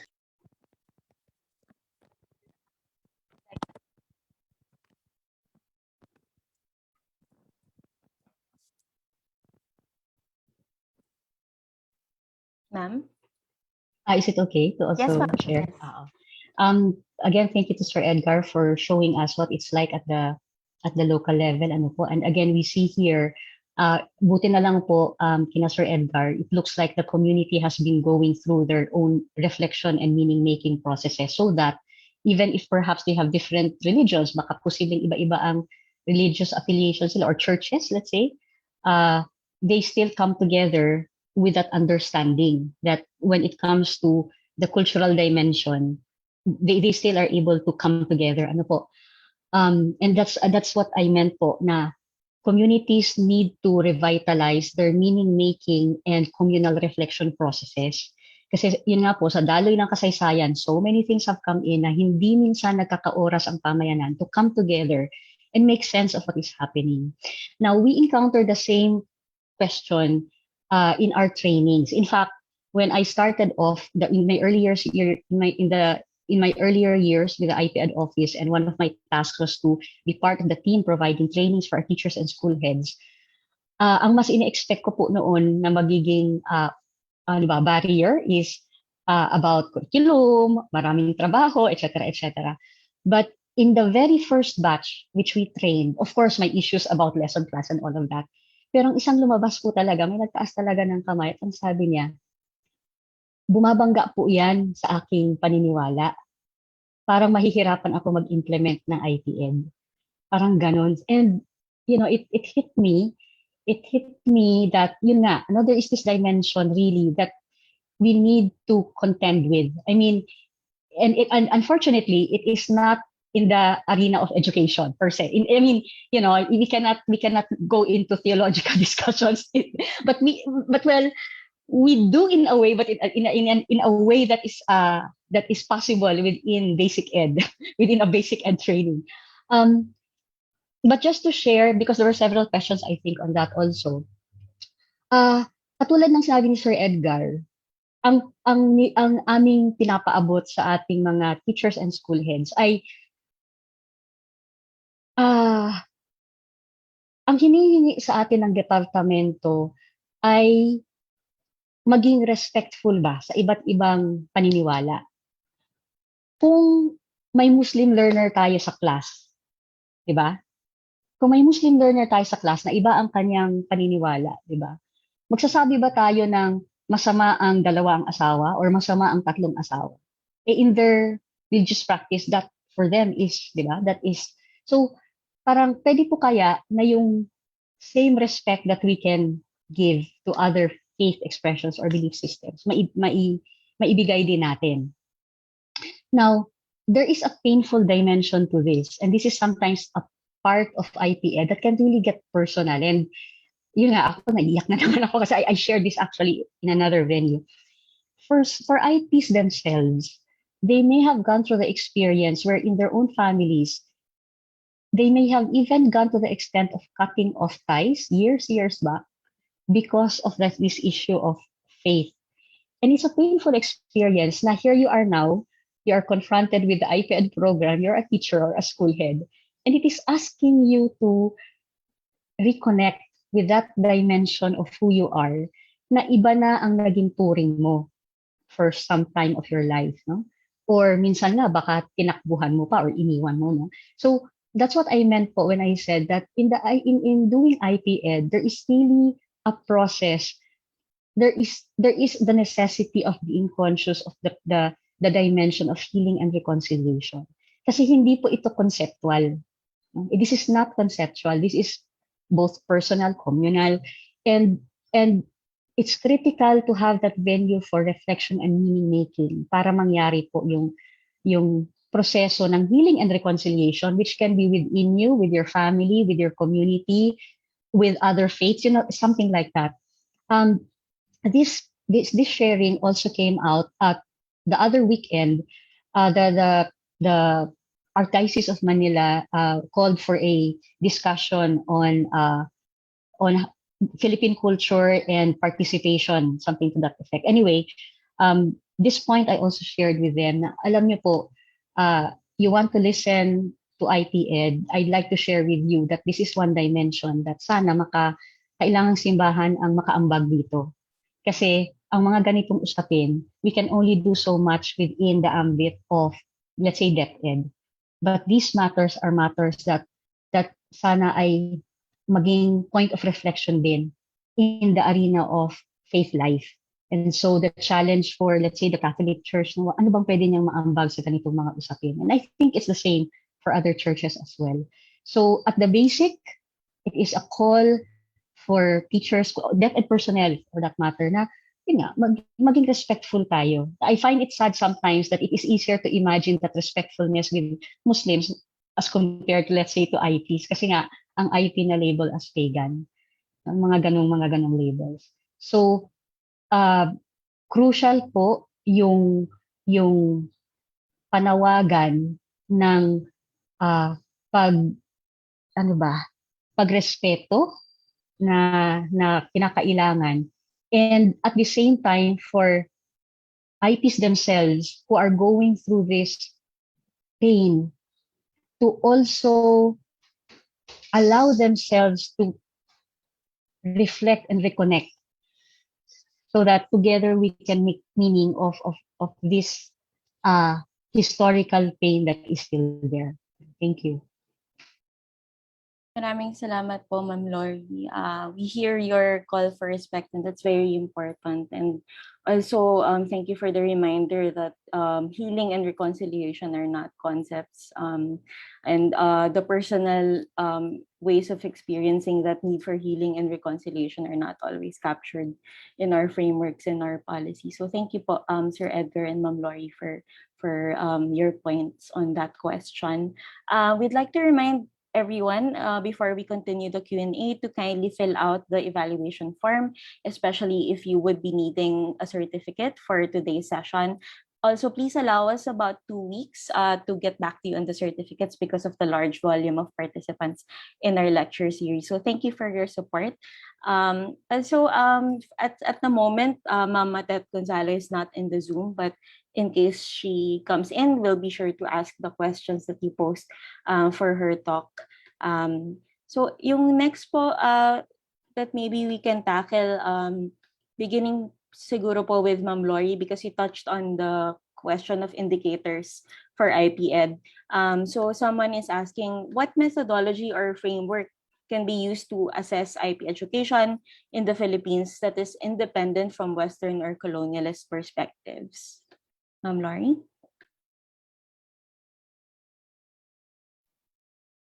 One that I remember raised by one of the community elders in Mindanao. Sabi niya, but again, because of the necessity to communicate to those of us who are, let's say, in government, etc., ang ginamit niyang term is sana merong, how do you call it, cultural impact assessment. Pero, so he's using a term related to, di ba may environmental impact assessment tayo. Ang point niya, kailangan sana ang mga proyekto daw, and that's any project for that matter, sana merong cultural impact assessment. Now, it so happens in their community, this is in Bukidnon, meron silang parameters, meron silang cultural ways of, assessing or saying na pag ano ang dapat nakikita o ano ang inaasahan nila pag sinabing nakakatulong sa kultura ang isang intervention. Meron din silang parameters to say na nakakapanghina or nakakasama ang isang intervention pag ito ang nakikita. So, baka yun yung mga kailangan po nating matutunan from our communities. Na pag sinabing nga, cultural impact assessment, what for them is that? Kaya dun po papasok ang cultural standards kasi these are the things that tell us na if these are the things that will allow us to see na ito ang hinahanap or ito yung nakakatulong or ito yung nakakabuti as compared to what does not. So yun po, just to give an example, no? Pero it's not as if there has been already a study on that. I'm not sure kung meron na, but one thing that we would like to do, and we are actually doing it, but in phases, no? Hindi siya isang bagsakan, is precisely learning about these indicators and how communities are articulating it. Yun po. Thank you, Ma'am Lori. Sir Edgar, do you want to add anything on how you think IP education can be assessed in a way that's culturally appropriate? Hello, ma'am. Last week yata, nagkantak sila ng revisiting the IP framework of our division of Benguet. So, siguro doon na nila in-integrate lahat at ang hirap magsalita kasi hindi pa na-finalize yung framework ng schools division office po namin. Thank you so much, Sir Edgar. Let me just look for the next question that I meant to ask. From Caroline, thank you for your wonderful insights. There's global interest in IP knowledge and its regeneration because of climate change. How much is IP education focused on IP worldviews about environment and land, etc.? Thank you. Ma'am Lori? In the process of doing contextualization, or let's say the contextualization of lesson plans, it's crucial that the basis for doing so is yung mismong buhay nga at sitwasyon ng IP communities. And actually, in most of the, actually in all of the efforts, inevitably there is that connection to what does the community do on a day-to-day basis. And one aspect of that, at least in most communities, will be how they interact with the biogeographical environment. So for those who are land-based, so we will have lessons that are related to their whatever it is, no, kung rice planting ba yan, or root crops, no, it's related to that. For our sea-based communities like the Badjao, dagat ang kanilang in Palawan, for example, meron kasi silang sea-based livelihoods also, or kabuhayan. So dagat naman yung kanila, no? It's very interesting if you listen to how cultivation of seaweed is done, na tayong mga land-based, hindi natin naiisip yung mga ganon, how to cultivate seaweeds, how to cultivate clams. I think they were discussing that. So yung effort po na maging ganong kaugnay ng lesson ang gawain ng pamayanan is one way to contribute to that consciousness already of how our connection with the land is basic. While they come out as lessons, let's say, in let's say identifying colors minsan, or identifying of plants and animals, etc. But the underlying theme there is we are related to the land, and therefore it should be part of our lessons. So yun po yung isang ginagawa. So imagine po niyan, that's from K to 12. So in the younger years, you will not, of course, be talking immediately about climate change and all of that. I mean, it goes with learning the basics also. But by that time, of course, they may be in grade 5, grade 6 onwards. Yung, again, depende sa community po ito. Sila ang nagsasabi na by this time, we can already talk about these things. By this time, we can talk about rituals. By this time, we can talk about, yung mga ganun po ba? So, the understanding and relatedness with one's biogeographical home is supposedly, it should be woven in the whole curriculum. It's not just something that you suddenly learn in one grade level. Hindi. Kaya yung community po ang nagsasabi na ito ang dapat nilang matutunan by this time of their lives. And that's how we try to integrate it now into the lesson plans and the yearly plans of our teachers. At least that's the process we are encouraging. No? So tatahi dapat yan. So halimbawa, yung kakayahan na mag-farm. Hindi lang yan sa junior high or senior high. Dapat bata pa lang meron ng pagkukultivate ng basic competency so that by the time they're junior high, senior high, it's not something forced or it's not something artificial. It's something that they grow up with. So yun po yung proseso. Thank you po, Ma'am Lori. Sir Edgar, would you like to share in what ways you tackle environment in your educational modules and in what ways you touch on climate change din po?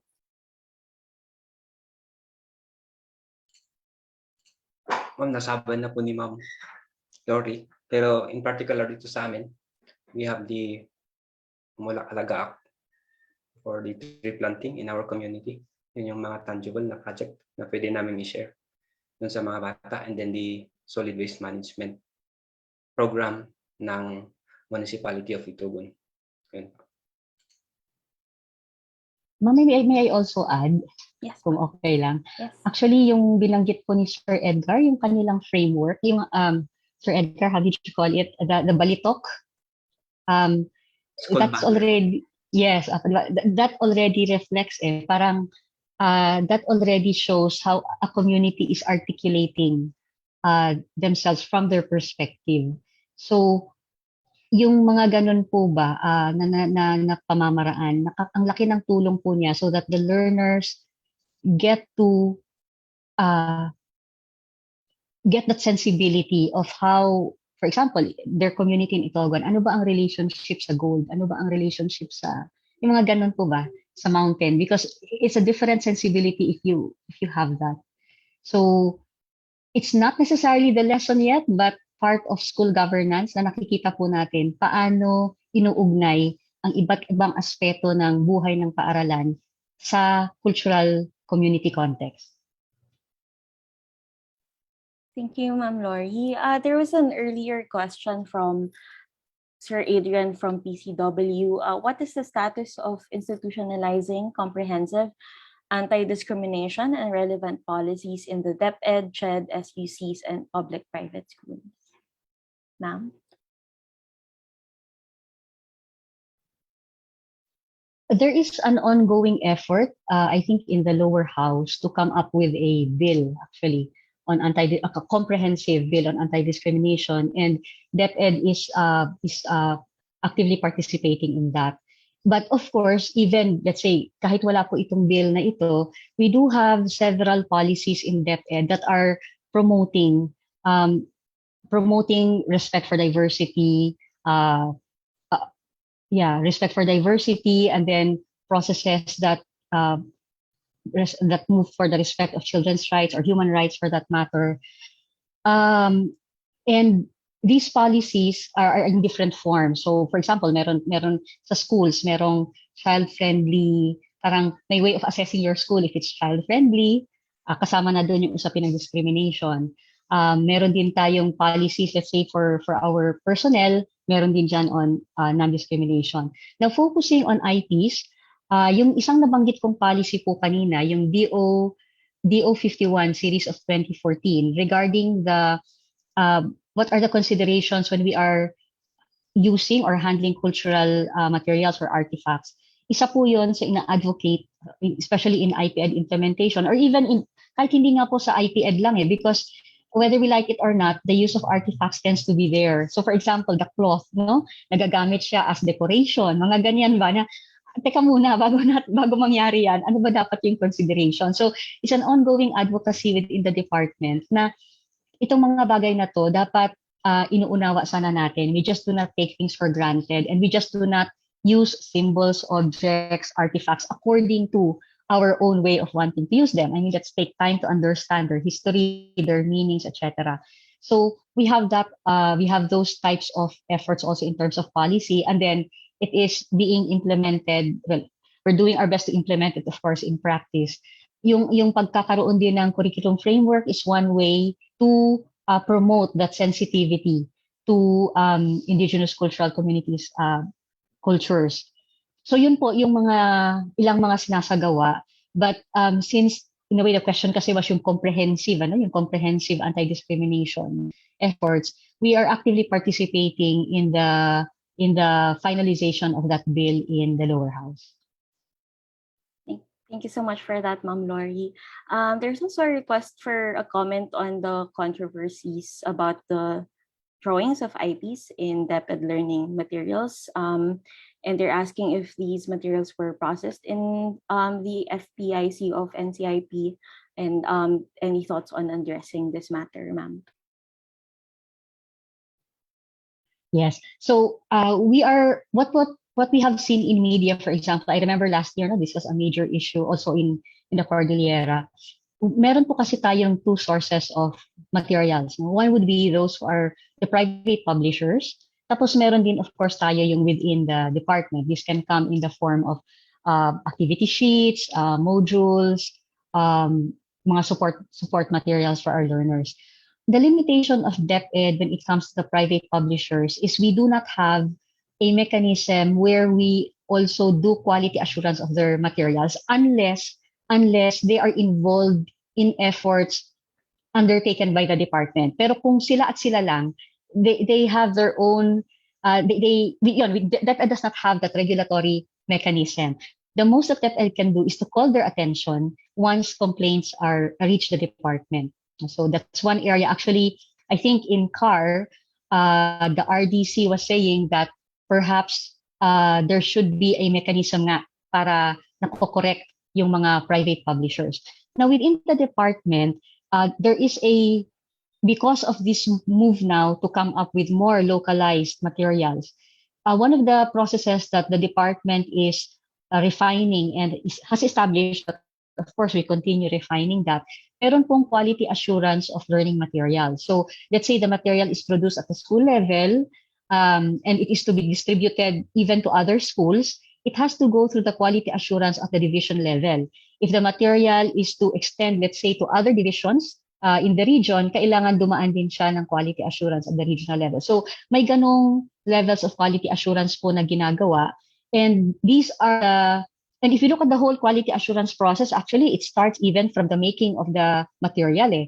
Kailangan merong briefing po na binibigay ang ating Bureau of Learning Resources regarding guidelines so that when we come up with learning resources, the maker from the start already checks himself or herself so that the quality assurance is cutting across the whole process. Now, it does not mean that hindi nakakalusot paminsan-minsan. May nakakalusot din na paminsan-minsan. And nakakatulong po yung feedback ng public para nga po na-check siya. And again, it's really a matter of refining the process. So that is something that DepEd is continuously working on. At yun nga po, yung cultural standards, let's say from IP communities, nagiging bahagi po siya ng quality assurance catalog or parang checklist of the department. So that's how it works po. Again, we would appreciate the public's feedback kung may nakikita po kayo so that we can appropriately respond. Thank you so much for that, Ma'am Lori. There's a question that just came in from Lawig. We want to know if there's a need to decolonize our education system, and maybe you can talk about some aspects in which this need is particularly urgent. Sir Edgar, would you like to comment first on this question on decolonizing our education system? Mas maganda yung si Ma'am Lori. Okay. Sir naman, okay lang. Okay, hinahanap ko po yung question. Baka nawala na rin. Okay, so to decolonize. First, nabanggit ko na rin po kanina, we recognize that our colonial experience has a major bearing on how this whole discourse on indigenous peoples unfolded, no, through the centuries. And therefore, there's a need to re-examine. There's a need to re-examine and reflect on and question and kind of, like itong mga pananaw, for example, ito na lang, yung pananaw na pagan, saan ba nanggaling yan? Ano bang kasaysayan yan? What made people at that time think about this thing called pagan? Then how is it affecting us now? What does it mean to us now? Diba? Yung ganong process kailangan pong isagawa. And I guess that's what they're calling decolonization. No? We're trying to we're trying to re-examine assumptions, these judgments, these views that we inherit, and then we act according to them, and then we realize, teka muna, baka may kailangan muna tayong i-re-examine. So, kailangan po talaga siyang gawin, especially now, we're seeing the impact of this whole historical process that we have inherited. And I think the challenge for us now is how to transform that. This can be changed. If there's one thing that we have seen, and IPED is precisely an example of that. The reforms that the department is doing, these are examples of how we want to change these historical circumstances na hindi lang siya namana, kundi babaguhin natin. And again, as I said, may aspect talaga siya ng healing and reconciliation. So the question of, is it needed? Maybe it's not just needed. I think it is part of the historical journey. It is part of our growing together as societies, as communities. So yun. And then it really requires us working on it together. It cannot just come from one. Otherwise, if it comes from one or two voices, edi parang nag-colonize ka ulit, di ba? Kailangan po talaga, it's more of recovering our voices and so that we can listen to each other. Thank you, Ma'am Laurie. Would you like to add anything after Ma'am Laurie, Sir Edgar? None, ma'am. Thank you po, sir. Maybe this can be the final question. It just came in. Do you think the law providing that before a classroom will be constructed, there must be at least 50 students? This has greatly affected the delivery of education among the IP communities in geographically isolated and disadvantaged areas who cannot meet the 50 per classroom quota.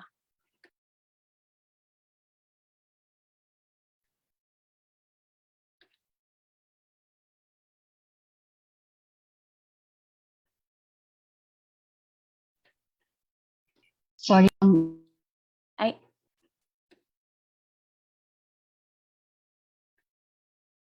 think you're muted po, Ma'am Laurie. The question is on Yan, whether bumalik na the po. 50 per classroom quota has affected the IP communities and what can be done about it.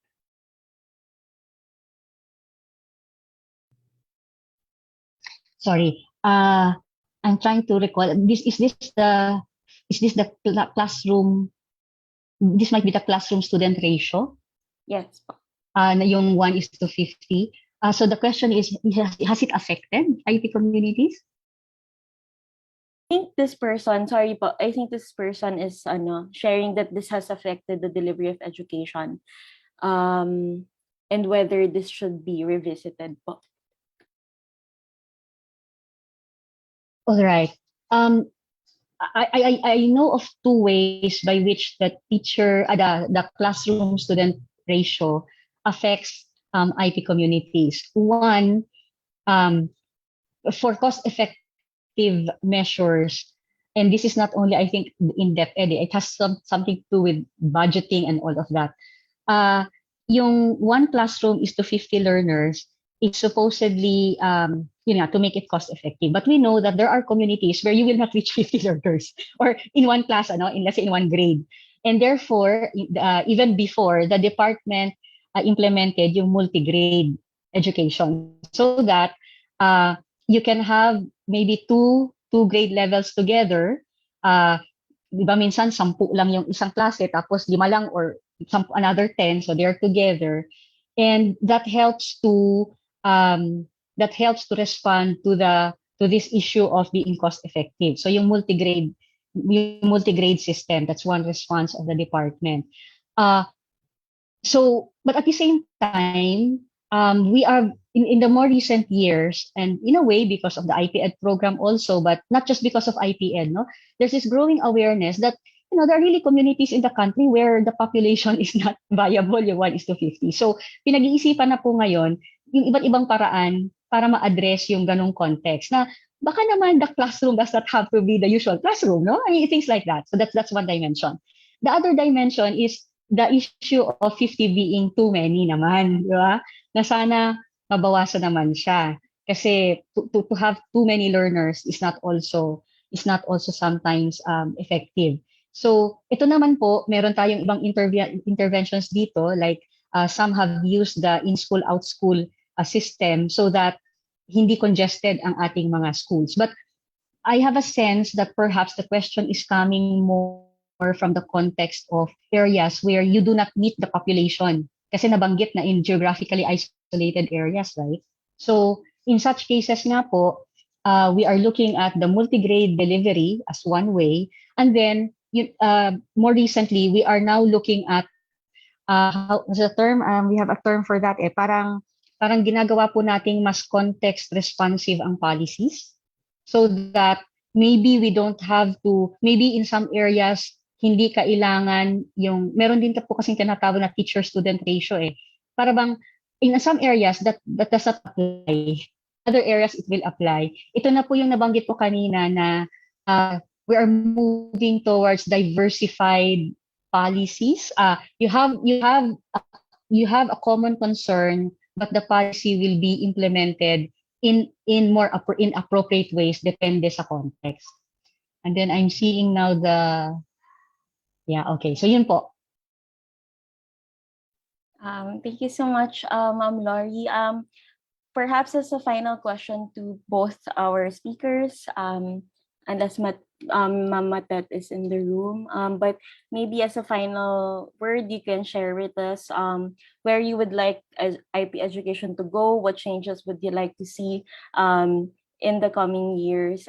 Before that, we want to direct also the speakers and the participants of the chat. There are a lot of expressions of gratitude from Dean Leah Abayao. Thank you so much to our speakers for sharing with us your work, insights, and experiences. There's so much to learn and contribute to the ongoing work. We hope this session will give participants some ideas to engage in the IPED work. Also, we would like to invite everyone to the third session happening today at 1 p.m. It is on appropriation, attribution, and Indigenous peoples' cultural rights. And again, we thank our speakers for such a rich discussion and for helping us reimagine what education can be and what research can do as well. So, Ma'am Laurie, would you like to share your final words on where you'd like IP education to go in the coming years? Sige, maraming salamat for the opportunity to share. Nabanggit ko nga po na this is the first decade of the IPED program. So siguro to specify the question being raised, what would IPED look like sana in the by the second decade? I mean, in 20 years, no? Ano nga sana ang mukha ng IPED? Now, what I'll be sharing is coming from the reflections of some communities also regarding how IPED is being implemented. One feedback is the realization that the formal school cannot really be the only venue for the transmission of the richness and the wealth of a community's history and the heritage and experience. So, ang tanong ngayon ay paano po kaya mabubuo ang isang edukasyon na may papel ang formal, tapos may papel din daw sana yung ALS, at may papel din daw yung community. So, in a way, this is related to what is happening now during the pandemic, where the community has a major role in the education process. But how will that be now must become more organized and systematized with the community? So you have now the interaction of the formal system, ALS, because the adults are also there, and those who may not, those who may, yung hindi sila ganun kahiyang siguro sa formal, pero ang community, conscious din siya kung paano padaluyin ang sistema ng edukasyon ng pamayanan, the indigenous learning system. So how can that interaction happen? Parang sana in 10 years, in the next 10 years, that articulation can grow and develop so that we see how it is possible in the communities. Actually, yung sharing ni Sir Edgar, parang I see it possible given their experience and even the experience in other regions. No? So that's one. And then another question that is being raised by communities also is in relation to how formal education is designed. For example, things like, bakit nyo hinahati-hati ang mga subjects? That's one. Another is, bakit nyo hinahati-hati? Di ba meron sa education yung knowledge, skills, and values? Bakit ganun daw yung pagkahati-hati ng pagturo sa bata or yung articulation? So, dito papasok po yung maybe in the next 10 years, especially in areas in public schools, no, where that are really in IP communities. Maybe there is a way of uh, restructuring maybe the curriculum, still part of contextualization, where it is much closer to how the community, how community education is happening where they are. No? So that's one. But again, it has to be generated with the community. Now, the third one I'd like to share is this has something to do in a way with climate change, but UNESCO recently came out with a call na sana daw by 2025 the core of the curriculum is education for sustainable development. And this is also actually in DO 62. And I think this concern is close to the heart of, it's very much part of the organic, the organic life of IP communities. Sana ang IPED isa sa makakapag-ambag doon sa ano ang magiging mukha ng education for sustainable development, let's say at least in the country. So siguro for now, those are the three. And again, it's not so much from the office, it's not so much from me, but from reflections of the communities themselves. So baka nga ito yung mga pwede po nating pagtulungan din. Ano po? Yun po, maraming salamat. Thank you so much, Ma'am Laurie. That's very inspiring po. Sir Edgar, would you like to share your final words on what changes or developments you would like to see in IP education in the years to come po? For me, there is after siguro 10 to 20 years, there's the acceptance on the existence of the IP community and the existence of the IP curriculum. Second, it is respect between and among the members of the community. Then we have to use the community as the classroom. It is more on experiential learning sana. Then learners to be more, so that learners will be more responsive and productive members of the community. So tapos dapat merong quality and responsive iPad curriculum. So yan lang po, ma'am. Maraming salamat po, sir. Thank you to both our speakers for inspiring us with your work, your commitment, and your sharings today. A lot of expressions of gratitude in the chat as well. Dean Leah, would you like to share anything?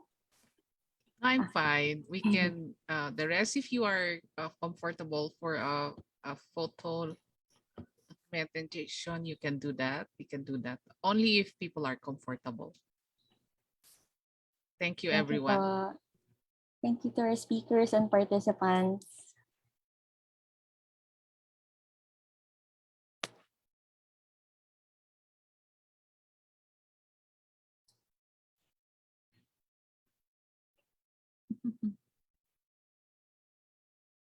That was a wonderful session. Yeah, I think Thank you po. we're so glad that Laurie joined us today, because we can imagine also the amount of work being done at IPED in the DepEd. And it's covering the entire Philippines. So yeah, it's really a big work. So, but I think that this event will hopefully give ideas to people who are interested in engaging in this work, and that we have to pull our work together, sana. Yeah, we hope. Yeah, but something we could start on. And thank you so much, Dana, and your team for managing this session. Thank you, Dean. Thank you, Jaraya and Berna. So last call for anyone who wants to join the photo op. If you want, you can turn on your camera so that you can be captured in our screenshots of the Zoom. Thank you to everyone who are saying their thanks in the chat. Thank you for joining us this morning, and please join us this afternoon, 1 p.m. via Zoom and FB Live for the third session of our lecture series. Okay. Who is going to take on the photo? I can take it po, and then maybe for backup, SNO, but I can Okay. count and take pictures. So 1, 2, 3. Then 1, 2, 3. Okay. Thank you, everyone. have a good lunch, and we'll see you at 1 p.m. Thank you again, Ma'am Lori, Sir Edgar, for that great discussion. Thank you so much. Ma'am Dana, Ingat pa. Yes? baka may next stage pa yung screenshot mo. Ay, apo, two pages po ako. Okay, thank you. Okay, yeah. Thank you so much, Lori, Sir Edgar. We miss Ma'am Matet, but we are very grateful that she was able to send us the recording for this. And Ched, I'm so happy that you are here. You've been joining us since yesterday.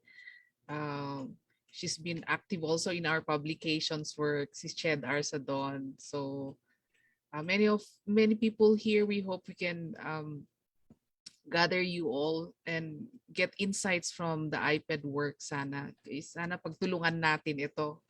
No? So tama yung sinasabi ni Lori na hindi dapat inaasahan lang na sa isang structure lang mangyayari. We can work outside the structure. Kaya kahapon sinabi ko rin na sana hindi lang within IPRA tayo nagtatrabaho, kundi isipin din natin that there are parameters and areas of work outside the Indigenous Peoples' Rights Act. And we should be conscious about that because our systems are in place even before the pronouncements of all these legal systems that such as the IPRA. So yeah, we hope that this kind of work will continue, and as we celebrate 10 years of IPED this year, we hope that in the coming years we'll be more conscious of contributing to the work.